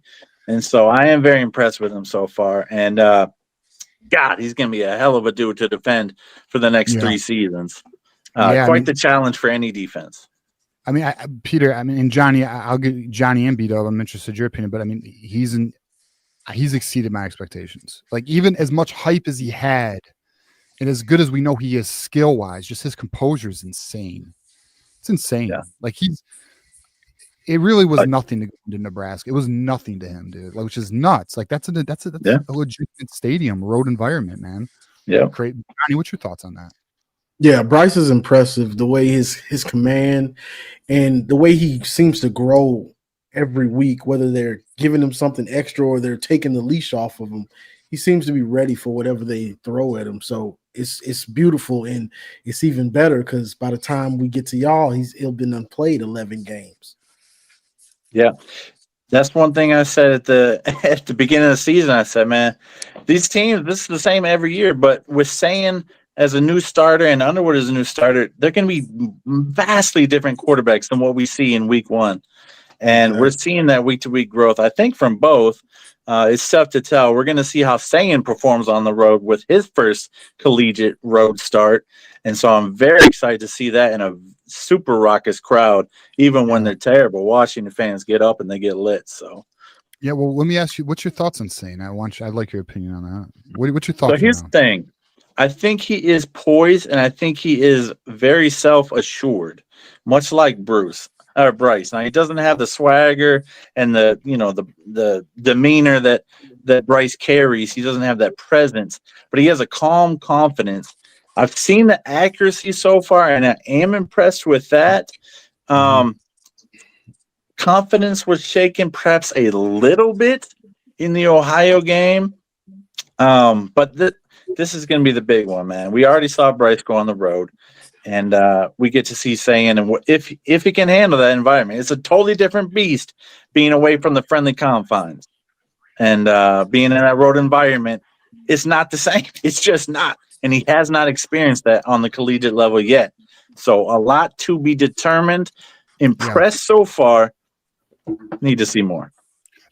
So I was debating with Garrison. His ball is he doesn't have the arm power, he appears to have some accuracy. I don't think he's above average quarterback. He can win for sure. Yeah. But that deep I think is potentially questionable. I've seen some good deep balls from him, and the Tate one, I don't know why Buckeye fans keep talking about like that was a great throw versus Texas. He had 3 steps on the defender, and he had to literally turn around and make a circus catch. If he just put it on the money, that's an easy catch, drop in the bucket. I'm not sure. I mean, I get why it's being hyped up, but from Tate, not from Zane's perspective. Now, in the Ohio game, granted, opponent caveats apply. I saw some great D balls to Smith and to Tate. So I saw growth there. But that's a MAC opponent. Now, they are one of the best teams in the MAC and favored to repeat in the MAC after losing their head coach. But you got to take it with a grain of salt. Like, okay, that's an improvement. That's good. Now let's see versus some Big Ten defenses. The thing that really concerns me, and I'll be honest, is both our run game and the lack of push in short yardage situation. It seems to have kind of reverted back to pre-Chip Kelly. And then on the defensive side of things, I'll admit it, I saw Texas run on us. I don't know why they didn't keep running on us. It was working. It was effective. They were getting chunk plays, not huge, massive runs, but 5, 6, 7 yards a pop at times. And they abandoned it. And so looking forward to you guys, obviously that concerns me. Looking forward to this week's contest with Jonah Coleman, who leads the nation, all the nation with touchdowns for running backs. He is a monster. They have weapons. Now, they don't have the depth to compete, for 4 quarters with Ohio State, in my opinion. But I think there's a realistic shot that Ohio State might be trailing at the halftime based on how Washington attacks them. We're facing a very athletic quarterback in Damon Williams. And Jonah Coleman, like I already mentioned, he is a monster, and he's going to be a handful for the Buckeye defense if they continue to stick with the run and protect their young quarterback. And Jed Fish is a offensive mastermind. He's building something. Yeah, very good. Well, all right, Peter. Well, I appreciate it, man. Hey, do not be a stranger, bro. Great call, man. Sure. You and Rob, you guys have open invitation. Jump on here whenever you guys want. So appreciate it, man. Hey, plug your podcast, bro. Let the people know where they can find you. Yeah, man. We go live every Tuesday at 7 p.m. over on Buckeyes Battle Cry. Rob and I just dropped a video on Mike Gunday getting fired today. So go check that out if you will. And have a good night, guys. Enjoy the show. Yeah, have a good night, brother. I like Peter. And Rob. They're good people, man. All right. So now we got another Buckeye. Everyone loves this guy, though. This is David Greensfield. You want to guess who it is again? Is it David Greensfield? No, it's Caden the Diesel Freak, bro. Oh, okay.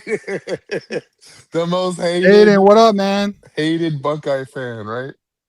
Yeah, he's a Buckeye fan. Good evening, TJ. You say my name and I appear. How are you? It's amazing, bro. It's like magic. What's up, buddy? Johnny's expression says, he just scared me right on my limbs. Yeah. What do you mean, bro? His face says more than 1,000 words right now. Johnny guys, Caden, but what would you want to hit on tonight, brother? I just wanted to come on here and, talk to you, TJ. You and I have been talking over the phone, and, I respect you. I respect you, man. Appreciate it, man. Bull, it's always good to hear your voice. I'll give you credit. Thank you. Appreciate it. The boys, I respect you and your trucking. I respect the trucking. My dad used to be a trucker for 40 years of his life, so respect that. TJ, I'll just say this to be honest, brother. I may never get hose, but I'm always kicking ass. All right, big dog. Truth. All right, you self-own. Johnny, what do you think about that? He'll never get some hose. What are we supposed to say to that? So what's your thoughts, brother? What do you want to hit on football-wise, my friend? I do want to talk about my Buckeyes for just a second. The Washington game, I feel like we'll win that game, but it's going to be at least a touchdown or a 2-touchdown game at Washington. And I feel like Ohio State's defense will step up, and their run defense will step up. Now, I know Ohio State's defensive line has to improve on the run stop defense, and especially in the passing game. But that's just my 2 cents, TJ. But other than that, you know what? We're solid. We're loaded. We got the depth. We've got the team. And honestly, I could say we're ready to rumble, and we're going back to get another national championship. Let me And ask you, Cade, let me ask you, what's your thoughts on Bryce Underwood, man? he's a talented guy, but he has to play Ohio State. Oh. That's going to be his ultimate test. Fair. True. I mean, Johnny, you disagree? Ohio State's probably his toughest challenge. We agree there? Yeah. Those Those athletic linebackers are going to be a headache. Yeah. It's not only our linebackers, Johnny. It's also our defensive line. Our defensive line is going to come in there and sack him. I think Oklahoma's defensive line looks very good. I think they might be better than you guys. Oh, that's D-line. actually interesting. Oklahoma's defense, interesting. Yeah, they've been putting up good numbers against their competition when they. Yeah, two others just lost Mateer though. They did, but in that game that they won, that they had the trick play on, which apparently the SEC ref said that my bad, which I don't know how you could say my bad on 7 points, but they're like, yeah, my bad. No. I saw it. I saw that bull. I saw it, bull. But you know what, DJ? I'm not gonna come on here and disrespect Johnny. I didn't come on here to roast him. So, and if I wanted to come on, get him out of here, TJ. I'm sorry. Get him out of here, please. I can't take it. All right. Johnny's request. He's gone. You didn't want to see if that was the bottom line, bro. What I don't understand is it's all Buckeyes. Which, by the way, I love the next caller, Phil Buford. I love it, but we got all Buckeyes tonight, boys. Where's our Michigan fans at, man? We got Phil Buford in the house. I do have a super chat, Philip. Let me read it here. We got $20 hitter by 23 Tails. TJ, I've been missing Johnny Old live. Hey, hold on, TJ. I'm gonna get out and get that can. It looks like I can't hear you guys. All right, buddy. Phil Buford's a good one though. Why is it all Buckeyes in that? What's going on? What the fuck? Where's our Michigan fans at? All right, so we got my bad Cash App him this 20. Keep up the good work. All right, I guess this 20 is for you, Johnny. Appreciate you, 23 Tails. All right, so let's see. Oh, we got another one. Oh wait, no, that's the same one. My bad. All right, so fucking. But I think when it comes to Bryce, though, I think two things. I think that will benefit him greatly. I think that he has right now is one, like you said, his composure. Like this guy, like no matter what environment he's in, it's like his like motto is like ball the fuck out. Like let's have fun and ball out. Like it just seems to be his motto, and I'm just like, I mean, none of this affects you, bro. Like none of the crowd, like he's like, nah. Like it just seems like he's like happy, he's smiling, he's excited. And then number two is he's prepared, man. Like I think Stallion said that he loves film, he loves studying, and I think that sort of showed itself. I think when he was telling Justice Haynes when they got that little spat, I think that was regarding him handing off to Air, and I believe besides, I think one of those that was just supposed to be the running back picking up the blitzer. But I do believe like Bryce was trying to tell him, no, dude, you're supposed to like you need to go right. Like you need to fake the handoff. Like you need to know what's going on, man. And I don't think Haynes knew, so because he was that prepared. Yeah. What's up, everybody? What's up, Phil? What's the word, man? What up, Phil? What's up? The word is, man, I'm actually kind of shocked by your Wolverines this year, man. I did not expect you guys to be playing decent ball like you guys are so far. To be honest with you, I thought on offense you guys were going to have to go through a little bit more of a growing pain than you already have.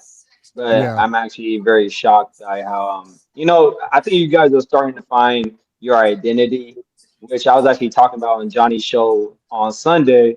I just think you guys are going to really go back to your 2022 and 2021 offense, which is going to be a really run heavy, play action pass style of offense.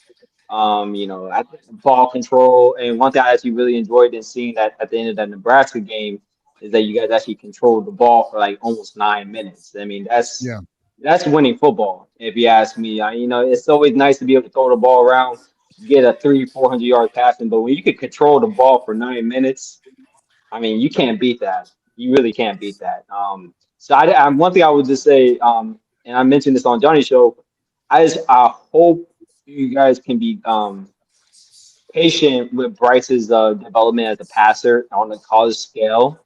And because, he's going to need some time to still kind of transition to the college game as a passer. especially when it comes to like providing touch on his passes. Because I think he has a really great arm, but I think some of the touch throws and passes that I think, that comes with just rest with your receivers. Honestly, I just think he's a little behind. To your point, Phil, well, I don't want to say he's behind because he's only 18 and he's a true freshman, right? But like, what? All right, so I've debated this with Garrison, Johnny. Input if you disagree or if you agree, but Bryce Underwood, his game is very, I would say, well-rounded. The area where he has his biggest area to improve is his deep throws. They need to have more touch. They need to be layered a little better. There seems to be a lack of accuracy on those deep throws. I think those are going to come in time, but the short to medium throws, I mean, he's layering those. He's doing a good job. We see him throw them over the defender. It's just those deep shots, but also then to argue the counterpoint, is his receivers really helping him out? Not at all. Not at all. You know, I mean, like, imagine, look what he's doing with the receivers we have. Now, imagine if he was imagine if he had Ohio State receivers. Now, thankfully, he's not Ohio State. That'd be disgusting. But if he had the talent level that there's at Ohio State, I mean, shit. I mean, it'd be even more insane. John, you got any thoughts on that? Between Samaj and Channing Goodwin, there's no easy catches for them. Like, every catch is I hope he catches it. You know, whether it's a 30-yard corner route, whether it's a 5-yard drag, whether it's a throw into the flat, and these will be right in their hands, whether it's like this, whether it's like this, it doesn't matter. They're dropping these passes. So, yeah, take a little bit off of it, but if it's right here, catch the ball, bro. Like, catch the ball. Do you practice with him? I'm confused. Yeah. I think the biggest thing with Bryce is he has a cannon for an arm. Like, his arm. Yeah. I don't think strength is never a problem. I think he's afraid, like, dude, if I throw this ball, is this guy going to catch this? I'm going to throw this bitch 50 fucking yards. You know? But the thing is, I don't even think you really need Bryce. The way your offense is set up, and honestly how great your defense is, because let's be honest with you guys got probably a top 10 to 15 defense. And I mean, I say closer to probably top 10 than top 15 this year in college football. I don't think you really need Bryce to even throw the ball 20 times a game, especially when you add in the factor of his legs in the run game. I mean, you may need probably around 10 to 15 passes just to keep the defense a little honest. But I mean, I just don't think this year really requires you guys to throw the ball 20 plus times a game in order to get at least to 10-2. And I think you guys really have a possibility, honestly, depending on how everything plays out. You could still go 11-1, honestly.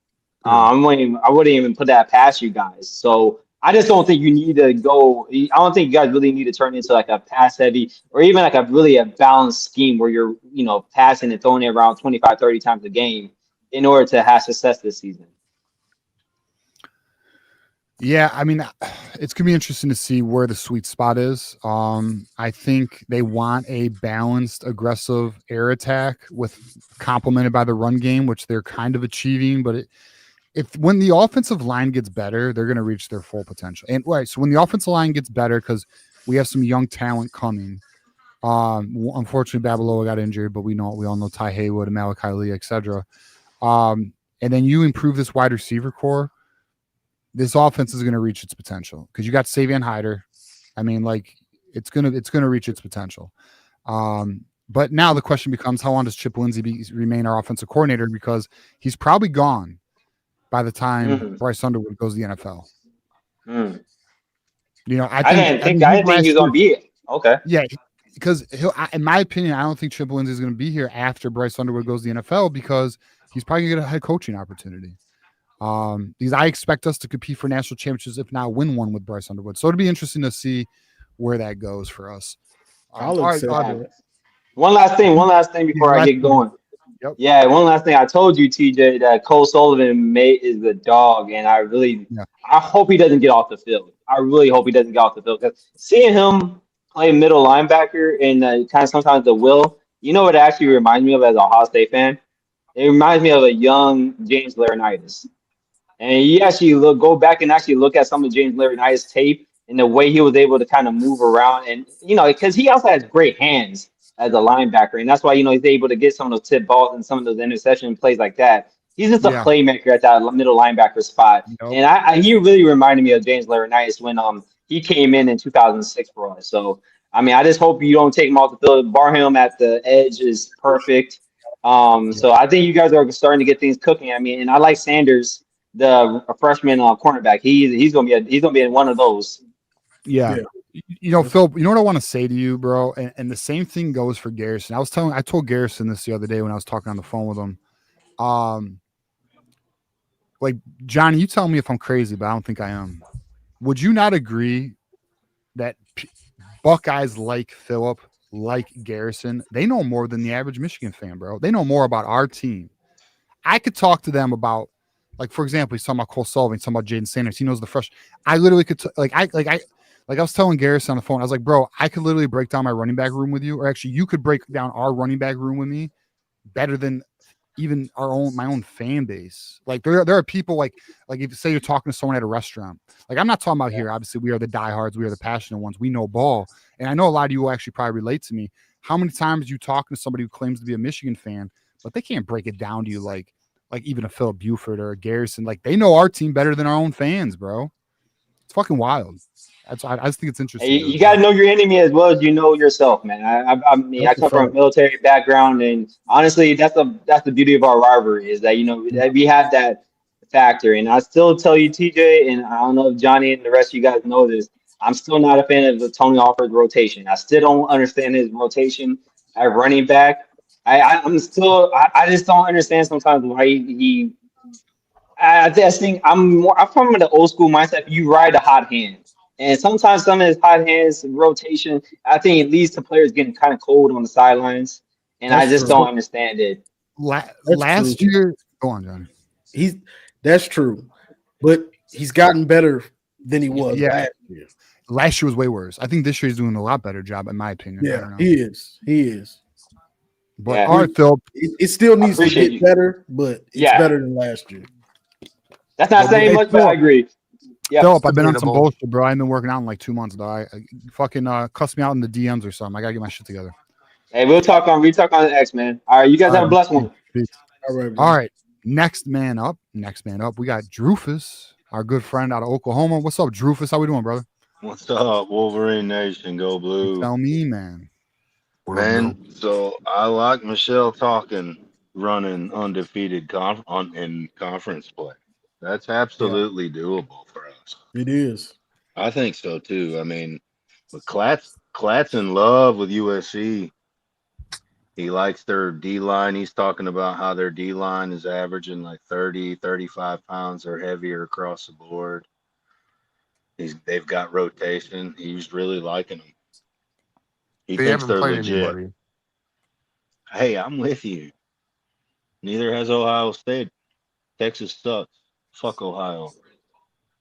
Yeah, that Texas win isn't what they thought it was at this current time. It's definitely not. Because Arch is boo-boo. He's boo-boo. Mateer going down was no good. Yeah, I kind of felt bad for him because he was on a Heisman run. Hey, talking about Michigan going undefeated in conference play, I mean, I'm looking at the schedules for, the top dogs or who will be contending for the Big Ten title this year. I think we should really all be Oregon fans. I mean, we play Ohio State plays Penn State plays Oregon. If Penn State if Oregon beats Penn State and then Ohio State and Michigan win out and meet each other undefeated, whoever wins that game be playing Oregon in the Big Ten title game, right? Yeah. I mean, because Indiana's got to play Oregon, and I know Indiana smashed Illinois, but that'll be Oregon, tough for them. No, Indiana ain't beating Oregon, man. No, I don't think so either. But I mean, Illinois might be a fraud for all we know. Well, I mean, we're gonna find out if they beat USC. Maybe what's that say? Right. You know what I mean? Like Illinois. I think USC will beat Illinois. I think Illinois was a little overrated. Yeah. But yeah, I mean, Oregon beats Penn State. Ohio State and Michigan take care of business, meet at the end of the year. That the winner of that game is playing Oregon in the Big Ten title game. Yeah. And it's absolutely possible if you look at, because until Penn State does it, man, I refuse to believe they can. It's not likely. Boise State and SMU don't count. Yeah, I got to see it to believe it with Penn State. Yeah, well, right now it looks like Drew Aller looks pretty bad though, so which sucks.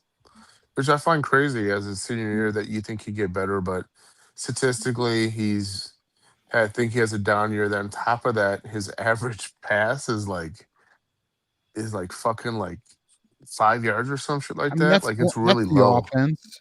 Dude, James Franklin has done. Listen, I've stood on this. Listen, when I watch Drew Aller, I see a lot of issues. I think he doesn't set his feet all the time. I think he rushes. I think that offense obviously is no good. They got a wide receiver issue like we do. Yeah, they don't get wide receivers. That's true. I mean, I don't think you guys realize this, but I was watching the new podcast, The Blueprint, with Devin Gardner and Jake Butt, and they were breaking down some film there. And on that play where McCulley caught that ball on the sideline, right? But they called it, he didn't catch it. They actually said that actually was a dead play, technically, because Bryce was not supposed to throw that ball. That was technically in the double coverage, but the safety played so poorly, so far back, that he threw that ball in there and he was like, I got this. When in reality, there was 3 receivers to the left side, and one of them was tight end, and they were all man-to-man. It was just one-on-one. And what was supposed to happen, I believe, was the tight end was supposed to win his route. Like, he literally was supposed to drag and win his route. And pretty much Nebraska technically was very disrespectful to us on the wide receivers and just played one-on-one. Like, and Jake Buck was saying, like, that's extremely disrespectful for you to just be like, one-on-one with me and that's it. You should win that matchup as a receiver. You should take accountability, be like, yeah, I got to win that. We didn't. Everyone was covered. And that's the thing. Like, all year, we're going to see that type of stuff with one-on-ones.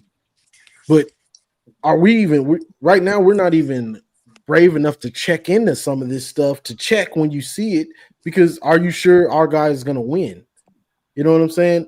Most teams, when they see that, oh, you barbecue chicken, you one-on-one with our number 1, number 2, maybe even number 3 receiver, you're cooked. And I caught you in it. But that's the thing that we need the offense to grow into, to find a guy that can be a one-on-one matchup killer, So yeah, maybe it's Marsh. Hopefully it's McCulley. Step up. Well, that was the problem. Was McCulley he wanted to throw it to McCulley, but McCulley was double covered. The safety was over him with the corner. Yeah. So the other side of the field was just literally one-on-one with 3 DBs over there. And so they're like, at that point, someone's got to get open. Like, you can't just be like, yep, I'm covered, guys. Like, you're one-on-one. There's no help. Like, you should take that personal, and for no one to be open. Is it route running? Yeah, it was really. I mean, it was the tight end just not booking it. Like, you got to go. Like, he didn't run fast enough, and then he wasn't open, and he was supposed to be open in a sense in that play. Like, someone's got to be open. If you're a the tight end? Was it Klein or was it Marshall?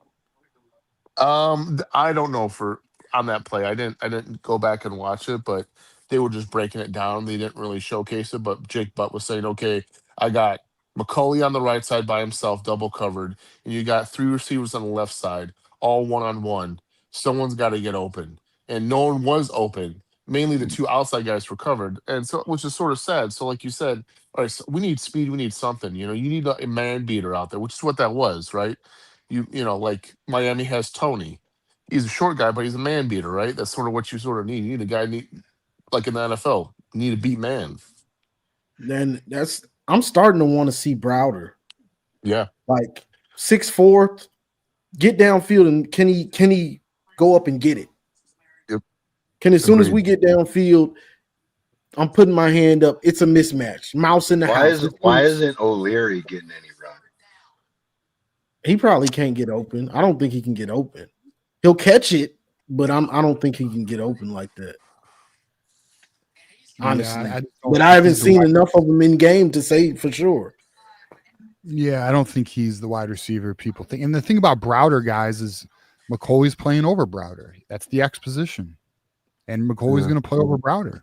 It's just the Y and the Z. They're depending so much on Samaj, but Samaj isn't getting open either. So it's like because no one's Marsh needs to swap out. Like maybe it's like I think it's a playbook thing. I think Marsh doesn't know the playbook enough. That's what I'm seeing. No, he's for the not first confident. 2 games.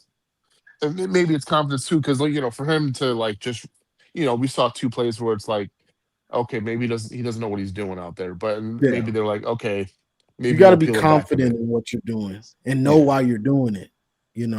So Exactly. But we need him out there because Samaj needs a replacement every once in a while, and I think Marsh is that. And Goodwin's got the.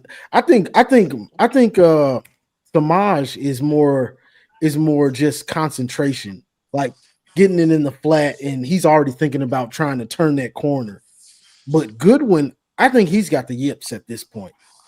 I think he's in his own head of when that pass is coming, don't drop it, don't drop it, don't drop it. I drop it. All this wide receiver talk just reminds me of when I called in the other day and was talking. Can you imagine if we did not have Bryce Underwood on this team?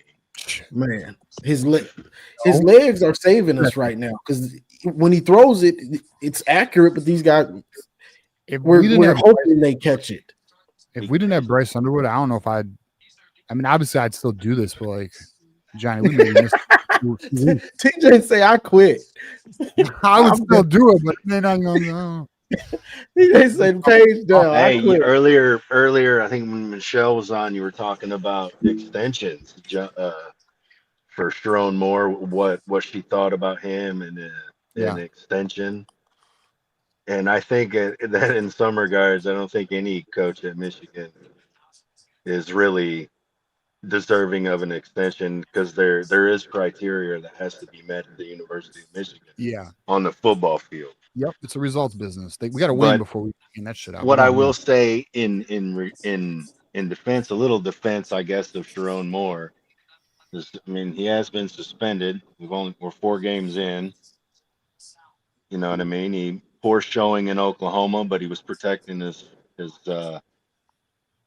quarterback. And I still go back to the fact that I know that we were not supposed to win that game. We were down 8 with 1st and 10 3 times in that 4th quarter. I'm just saying. Yeah. But he hasn't really had a chance to really take off and see what he can become as a head coach in 2025. I think as of right now, he ain't done nothing to deserve an extension. No, we got to see him. He's got to prove. He's got to prove it on the field now. I mean, he's that's just what it is. So if he runs the table, and drops to Ohio State, they finally beat us. We're 10-2, and we're probably on the road in the first playoff game, maybe in a playoff game, first round. Does he get an extension? Obviously, right? Yeah. Well, I mean, I don't know if he gets an extension, but it's a good. Even though, I don't know, people might get mad at me for saying that. Baby step. If he goes 10-2 and that loss is against Ohio State, it's still a good year in my opinion because obviously the team's improved. We made it to the playoff, which is my goal.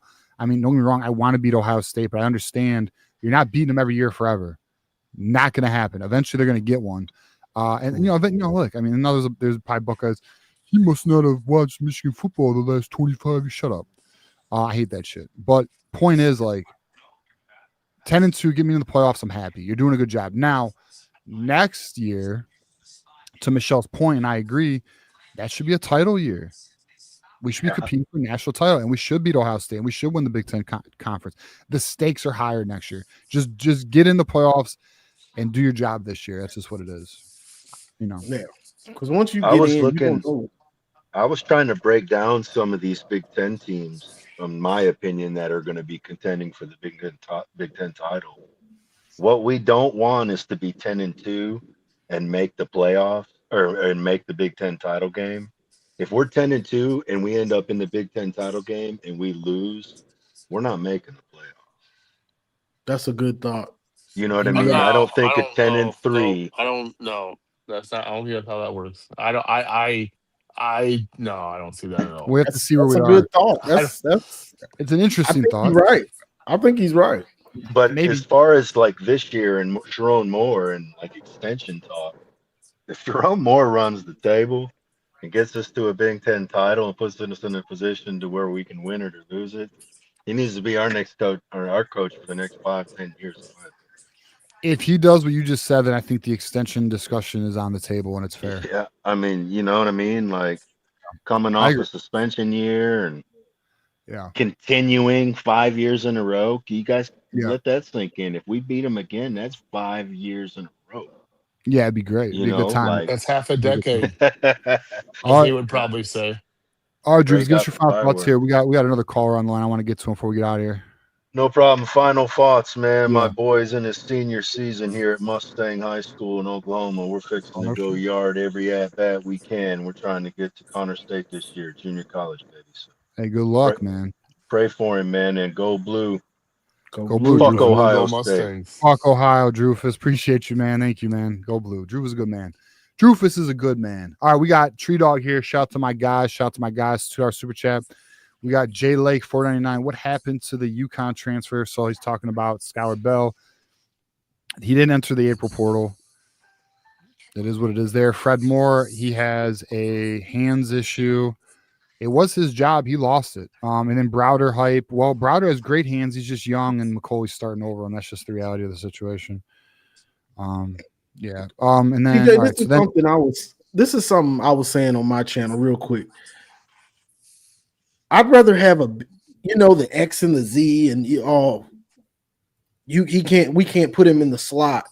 I'd rather have a big receiver like Browder or Marsh in the slot than Samaj on certain plays. If I'm running a quick slant or I'm running a slant across the middle, I want Marsh or Browder so they can shield the ball. And once they cross the face of the defender, it's a wrap for them. Some would say the Mike Evans, right? Like those Mike Evans plays, right? Exactly.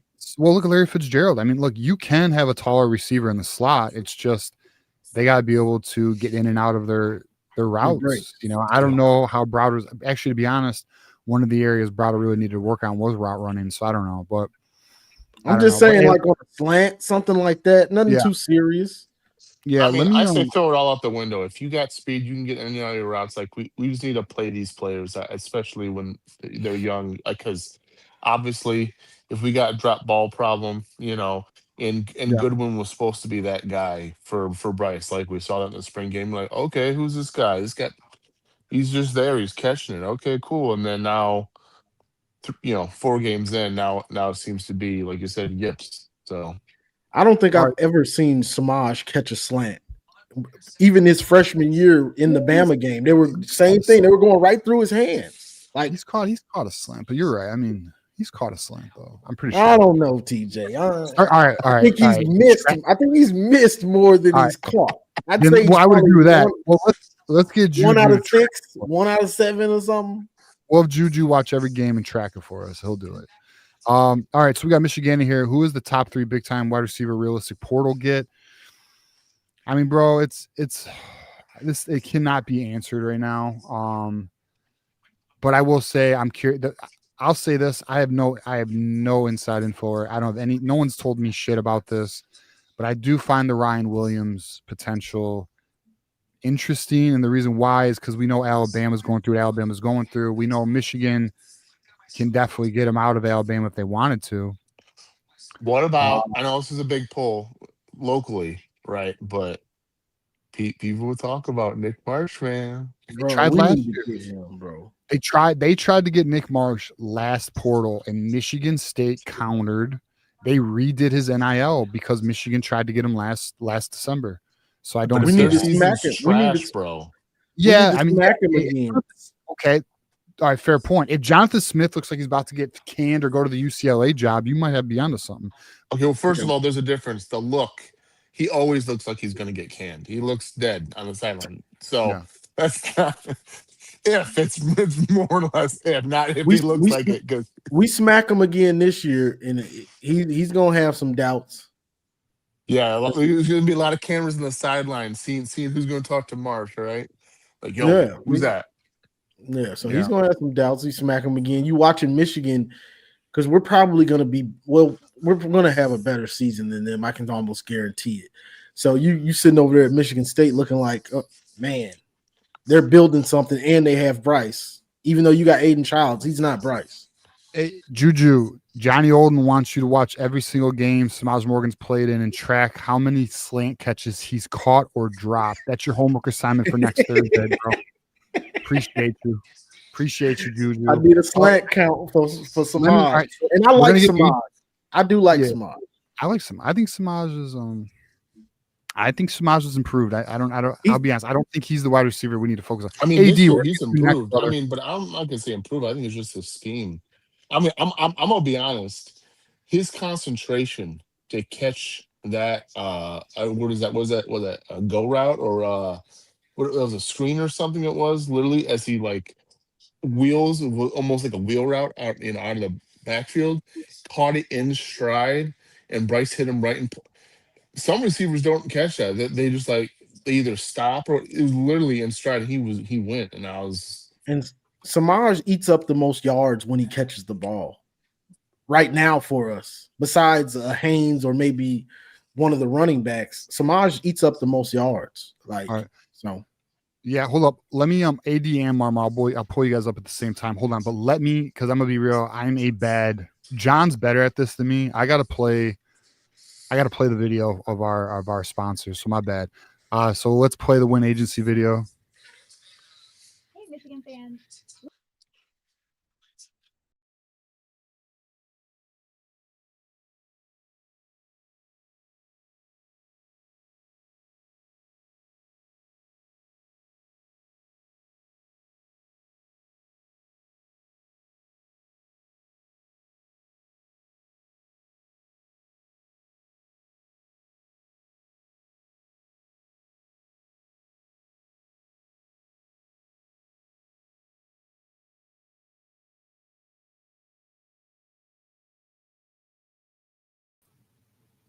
So y'all said there's no audio, but what's crazy? Get the insurance is through Win Agency. Okay, here's what's crazy about that. Support the show. Hold on, you're down. Here's what's crazy about that. I have audio on my end, so I don't know why you guys are not getting audio. So that's we couldn't hear it. Well, I couldn't hear it either. It's not muted. It's not muted. So I don't know why you all can't hear the audio. Don't know. I don't know. Try bitch. John, where you at, man? I'm just kidding. I don't know. I don't know. I got audio. One job. I heard the commercial. Damn, that's crazy. I don't know. I guess I got to play with that at some point. I don't know. That's wild. Anyways, damn it, son of a bitch. All right, you're back. All right, let's have a phone call. Let's have a conversation. Hold on, we got a super chat. 23 tails, fucking, and I like the dog, by the way, a little pug or something. TJ, I believe Barham is saving Wink because I bet Don Brown upset at him, sometimes getting overconfident in current situations. Oh, you be Don Brown? What do you mean you be Don Brown? So I'll say this: if Barham was not on this team, we'd be in trouble. Because our defensive line was not getting any pressure. Barham is a complete game changer. He's making everybody around him better on that defensive line. There's no doubt about it. It allows the rest of the guys to get one-on-one matchups, and it makes the offense have to find out where he is on the field. He's a disruptor. End of the day. I mean, what's your thoughts there, Johnny? Yeah, it's exactly what you said. He's a disruptor. You need somebody that's a freak of nature on that edge, and that's what Barham is: the speed, the athleticism, and he's only going to get better at it. And teams are going to focus on him more and more as the season goes along, which is going to free up TJ Guy, Derek Moore, Trey Pierce. Everybody else is going to be able to eat off of Barham getting so much attention. So it's beautiful. And I don't know if he saved Wink, but I think we kind of knew that we might need him to play edge in the offseason, and he didn't want to do it. But young man, these boys, you ought to be thanking them coaches because they about to make you a rich man in the draft because his stock is going to shoot through the roof. Yeah. Interesting. Impressive. If he keeps it up, he's going to be first round. I mean, he's up there with Abdul Carter, right, from last year. If he keeps showing out this year with the schedule we got, I mean, it's not the hardest schedule he shows out. He's definitely first round. What's your thoughts on and I'm going to get AD and Mama up here. What's your thoughts on the Micah Parsons comparison potentially? Is that too much? Is that too high praise for Barham? It's a little early, but the potential is there. Once he gets more comfortable with what he's doing and, going against the run also, but the potential is through the roof for him right now. People right here. He's a little People right here. He's a little right there. Fast, though. You mean I got my card? What the fuck I do? Fuck you mean, bro? I don't know. Juju's on my shit right now. Don't you got some Juju? You better start charting those plays, bro. We only got 7 days, dog. You got a bunch of games to watch. Yeah, from his freshman year to Juju, not just this year. Yeah, start charting, dog. His whole career. AD, what's up, brother? Man, what's going on, man? Bye weeks fucking suck, dude. Bro, I want to see the Wisconsin game. Man, I want to see us get fucking Luke Fickell fired, man. It could happen. We could kill them and they could fire him. It's possible. Did he really think the air raid at Wisconsin was ever going to work? Dude, it's bad. Yeah, I don't know. It's bad. Thinking, I don't know what he was thinking. Bro, Wisconsin's a bottom feeder. I mean, they don't need to be. They could be a good team, man, but they're just – this is like us doing fucking speed and space shit, dude. Yeah. Like, remember who you are. I don't know, man. But, dude, dude, Barham's really good, man. But, dude, we're talking like Abdul Carter and Micah. Those guys are top 10 picks, man. Like, I don't think he's up there yet. Not yet. He's still got to prove it, but he's been on edge for 2 games and he's already got 3 sacks. So that's a nice start. Do you think he's looking like a potential first rounder, AD? Yeah, that's possible right now. Yeah, that's where I'm at too. He looks like a first rounder. Yeah, he's looking like a first rounder, but if he ends with 13 or 14 sacks or something, he's gonna be he has to show out, though. I think that's the only way, because this is last year, right? Is his senior year. So he has to show out. Like, this is it. If he doesn't show out in that position, they're just gonna be like, okay, he's a nice rush piece. He has to really show out to be in the first round. And you can see he has the physicality, he has some speed to him, but he's still learning the position. So like his run game, a little sus, and then he gets upfield very quickly, or however you want to say it, but you need to cut that in. You need to curl faster. Like, you need to dip quicker. He's stiff. He's still stiff. So he needs to get that bend, be able to bend better. But that's gonna come. But he lost the sack in the what was that? What game was that? Who did we play first? Oh, New Mexico. He lost the sack. They didn't count that sack that he got because of the penalty. So he should have 4 sacks right now, but I mean that's how it goes. But, plus he's been out 2 quarters, right? Too. So it's like, all right. So yeah, he's really been out basically a game. Because that was early. Yeah, he was out the game. Yeah, he's definitely out a full game, 4 quarters. Dude, we flipping Nick Abrams or what, man? Wait, what AD? What up, are we flipping him or what? Well, he's visiting Georgia this weekend, and then Roger specialist, man. What? Oh, okay. What'd you say, Mama? All right, I got mute. I don't know. He's talking to people. He's in war right now. AD. So again, he's visiting Georgia this weekend. Then we got Wisconsin next weekend. He'll be visiting us. So the reality is, and no, Juju, we didn't get a third hour. We're 60 away, but 59 away. But if Michigan, here's the reality. Can we just call it what the fuck it is? If Michigan makes the NIL offer good enough, then we're talking. And it's just what it's going to come down to. And he's going to Georgia this weekend, and we're going to find out if Georgia increases their offer. And that's where it is. Right now, he's playing. His dad is a very successful businessman. They know exactly what they're doing here in negotiations. Now, his dad, I don't believe, is the agent. I don't know. I know he's not. I know he's not because EJ's discussed this. But yeah, we just got to see how it plays out, boys. I mean, the good news is Michigan appears to be willing to get a good linebacker. It also appears EJ Holland also said DQ Forkba.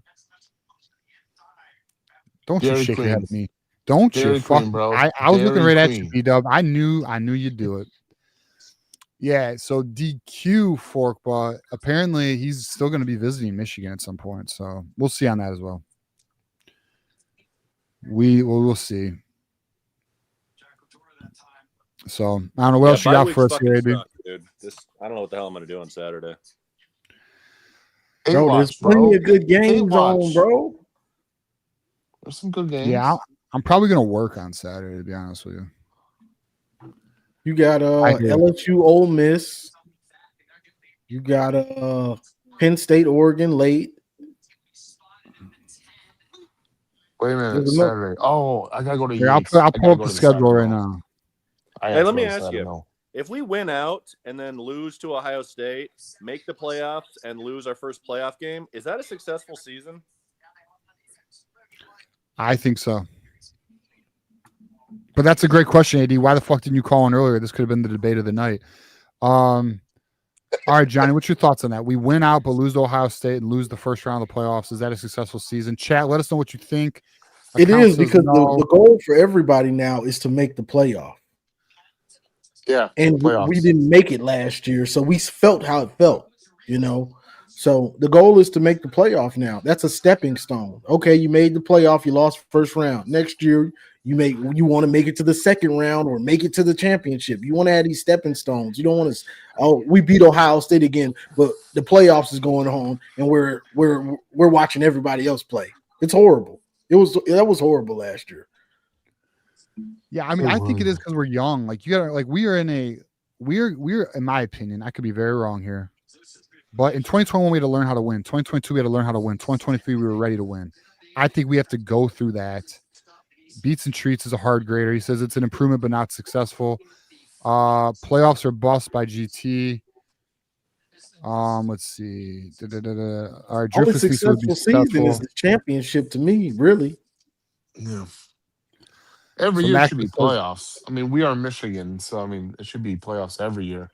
How far we go, that's a different story, you know.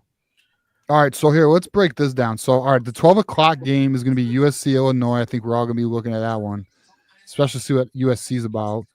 You have at the 3:30 game, you got LSU Ole Miss, pretty solid game there. Bro, the nighttime. Oh my goodness. Let's look. Georgia, Bama, and Penn State, Oregon. Yeah, hey, Saturday is a great day for a bye week. I'm not gonna lie. That's what I'm saying. I'm not even stressing it because the team needed this bye week bad, bro. They did. We're slaughtered with injuries. Yeah, and then late night we got BYU Colorado. That's a good day. That's a good day. Yeah, I love to kind of hate watch Colorado. Oh, I love. You're a hate watcher, really? I mean, it's not really a hate watch, but for some reason I want them to lose. But it's not a hate. Like, it's not a hate, but Colorado? They always getting too much hype. I don't like it, bro. I don't like fake hype. I want you to earn your hype. Yeah. Like earn the hype by winning games. Yeah. That's true. It's interesting. Except if you're Kurt Signetti, and that fucking sucks. We got Idris Singleton gifting 5 memberships to the community. How generous of you. Thank you very much. That puts us at shit. I honestly hate watching the shit out of 34? Ohio State, dude. I want them to lose every fucking game, dude. Now that's a hate prove watch. me wrong. Now that's a hate watch. So much. Yeah. Yeah, I'm always rooting for Ohio State on Saturday. I never want Ohio State to win. I'll be at Bubba's, where all those TVs are at Bubba's, dude, eating my food. And I'll be watching Ohio State, like, please fucking lose. Please. Like, even if it benefits us, I still want Ohio State. What up, TJ? What up, Marmar? You tell me, dog, we about to get out of here. You got some thoughts for us? The only thoughts I got is, man, I just want to see teams that we can expose that we still have on the schedule. Yeah. This weekend, you know, a lot of teams we play remaining on our schedule, they got big games. So I just want to see what we can do against them. You know what I'm saying? Yeah. Yeah, I hear you. Up, I'm about to be off topic as shit right now. Y'all want to know a really good page to follow on Twitter? Nostalgia. This page is amazing. Does anyone remember these fruit snacks? Fuck yeah. Oh, Yeah. the white ones. Bro, Yeah, I the swear to white God, ones. follow What this does that page say on Twitter. there? What? Shark bites. What was that cartoon? Yeah, what was that cartoon called back in the day? Oh, I don't know. Yeah. Shit. The Shark, Was the it- Shark Tank cartoon. You talking about the Oh one yeah, that the hammerhead shit. Yeah. Was Yeah, it I used to watch that Biker cartoon Sharks or something like that? and I actually had those biker toys. mice from Mars. I had the whale. I had the whale Street toy. sharks. I'm serious as fuck though. This page is epic, bro. Like if you guys, I'm telling you, it's a good I time. love Good those time. nostalgia, bro. The Bro. yellow Wendy's Hey, fries. yeah, the Bro. facts. Bring me back, Facts. dog. Sometimes I just have urges like, man, I wish Wendy's had those fries still. Take me back, dog. I miss this era. I miss it. Hey, It's that all used to fucked be up my now. cartoon. Now it's all Biker Latin mice from shit. Mars. Look at this. Was a good time too. Look at this. Yeah. Look, I even like that shit. It was a good time. Do Was the that the 360. first bro. Remember that cartoon, bro? Biker mice. Oh my bad. Hey, it was Street Sharks. It was Street Sharks. I told y'all, Street Sharks. Street Sharks. Yeah, Street Sharks. That was my shit. Man, remember James Bond GoldenEye on N64? Yes. Yeah, dude. dude. Oh, Dude, shit. don't look at my screen, bro. I used to play a Don't lot look of at my Star Fox. screen. Don't look at it. Hey, remember these cups? Yep. Coney Island used to have these, bro. You know where that's at? That's at the Pizza Hut, bro. Yeah, Yeah, Pizza Hut. too, you're right. Pizza Hut and Coney Islands had these cups. Pizza Hut buffet. What else? Yeah, I used to tear the buffet up. Hell yeah.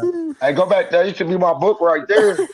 Oh shit, my bad. I got out of it. I'm serious, y'all. All that page, it's a good time. But all right, boys, let's just get some final thoughts here. Appreciate everyone who was a part of the show tonight. Appreciate everyone who fucking hell yeah. Wendy's was Street good Sharks. time. Shit, My final thought is, if y'all want to catch doves in the war zone on Call of Duty, holla at your boy. Yeah, Mama's a pro, dog. He's a marksman, so look out. But all right, we got some final thoughts for us, AD. Yeah. Yeah, we're gonna get Luke Fickell fired. Man, I don't know if I call that a successful season, man. I really don't. Like, no playoff wins, no Ohio State wins, no real win of note. Like, I think last year was a successful season, man, overall. Like, I really do. This year we did that, man, 10 wins. It's like, yeah, but what were they? So, like, we got to do something. We got to beat Ohio State. I'd rather beat Ohio State and not make the playoffs and lose some bullshit game between now and then and just not make the playoffs, frankly. But whatever, man. Fuck Ohio for life. Salute to Johnny. Salute to TJ. Salute to Bull. Mar, you're the man. And have a good night, boys. Hey, AD, you the man. Yeah, you the man, AD. Thank you, brother. You the man. Hey, Blue. AD should do stand-up comedy.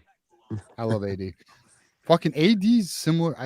I want to get one day I want to get AD and then Ben Baller on the same call. They're so similar, bro. It's hilarious. They do sound just alike. They sound so sound just similar. alike. Yeah. Dude, Johnny, they were giving lots Vito, of what you hate got? to Ben, dude. And I saw Johnny, dude, on Sunday. Holy shit. What? Comments were blowing up. Oh, Ben from Ben. Yeah, they were on his neck. Ben gives a logical take on things, dude. But man, you talk to Steve. Steve don't play that shit, dude. He's just like, I ain't talking to you. I ain't talking to you. Don't be talking to me. Don't be putting words out my mouth, bro. Yeah, that's him. That's him. I must have missed it. Another Royal Rumble, I'm sure. Oh, it was. It was Steve and Ben were going back and forth because Ben. Is it Ben Baller you're talking about? Yeah. Okay. He was saying they were talking about. Was it about Barham? Was it about Barham? Steven was saying Barham might be the best defensive player in college football. Ooh. And he said to him, and Ben was like asking everybody, do you think Barham's the best? And he's like, to me. I said to me. I didn't ask your opinion. What are y'all doing in the? No, I'm coming back in. All right, but B-Dub B-Dub, final thoughts here, brother. Final thoughts. I'll be watching that nostalgia because I think they also put up videos for someone who has videos on YouTube too, so you can like go through like your old Walmart back in like the early 2000s or 90s or whatever. Dude, as fucked up as this, I keep going. I love doing that too. Yeah, so like there'll be like video. And first of all, whoever recorded those is pretty amazing because I thought Bro. since I was just a kid, man. Bro. Do you remember you would go as a kid. I'm pretty sure all of us did this. We would go straight to electronics section, right? Yeah. And go to the Yeah. game previews, right? And you would always like, just go to the controller, right? And just be looking like your neck all kinked up, they like had it like straight this up. playing. Yep. You Oh, remember you the like Hey, that surge? was the back in the day. I used to do that all the time. You remember the surge machines in high school and middle school? Yes. Surge? Surge was when I was in Yeah. elementary school. Yeah. Yeah. Yeah, then they Drink one banned of that. them and go to school.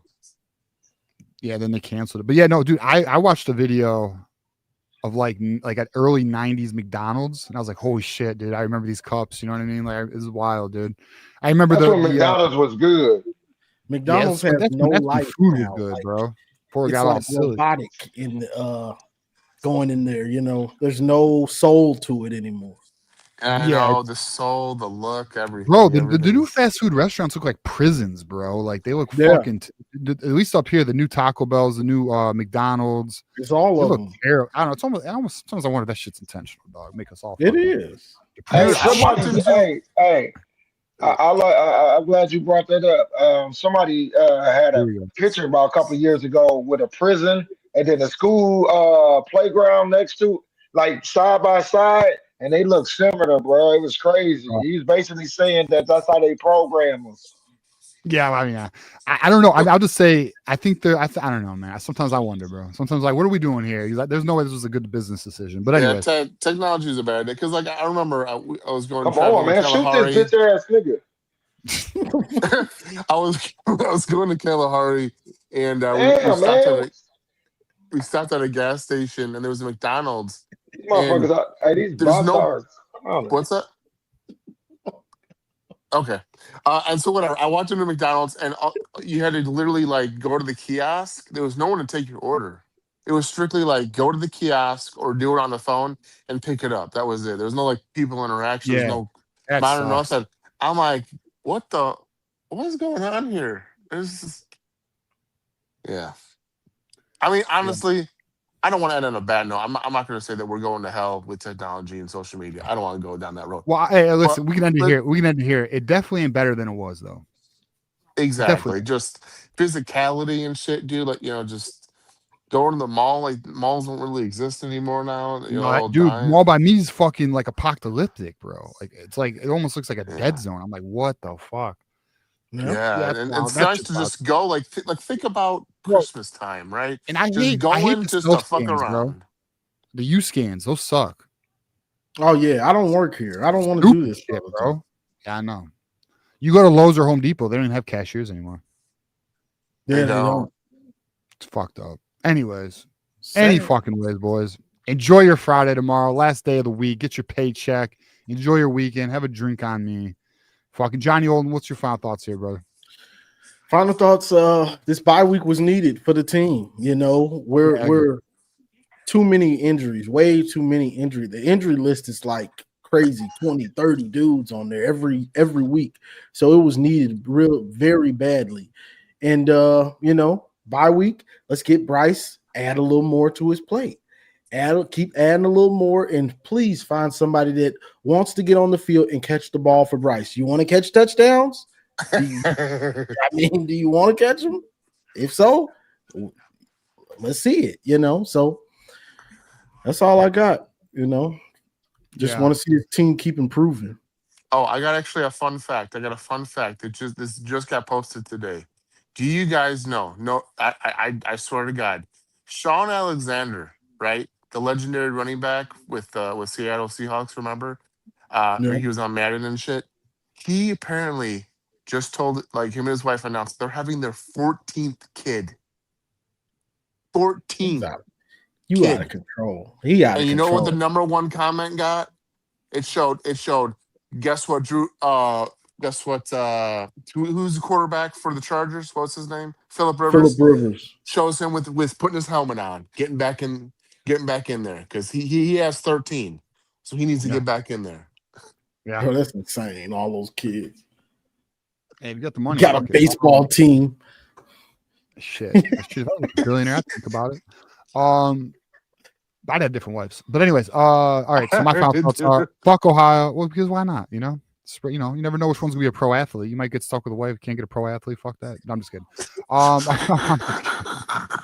right, boys. I'm out. Don't clip that. Go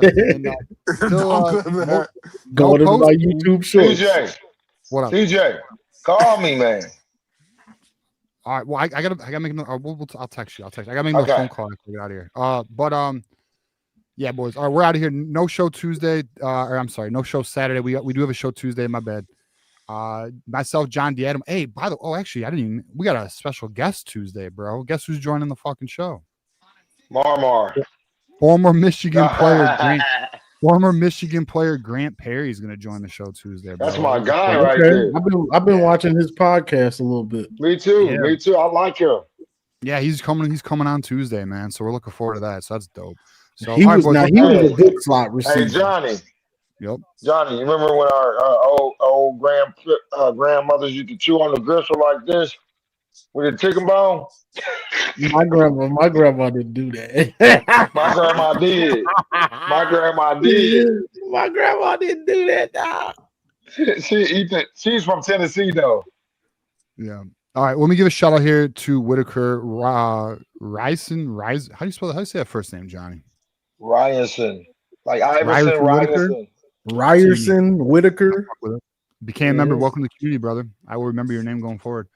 All right. I do have a chat. Let's do this. Shout out to, I saw it. Where is it? Right here. Win Agency. Shout out to Win Agency. Goat since Yost. Damn, that's a long time. Goat since Yost. All right, brother. Well, that's the end of the show, boys. As you know, go blue, fuck Ohio. You already know the deal.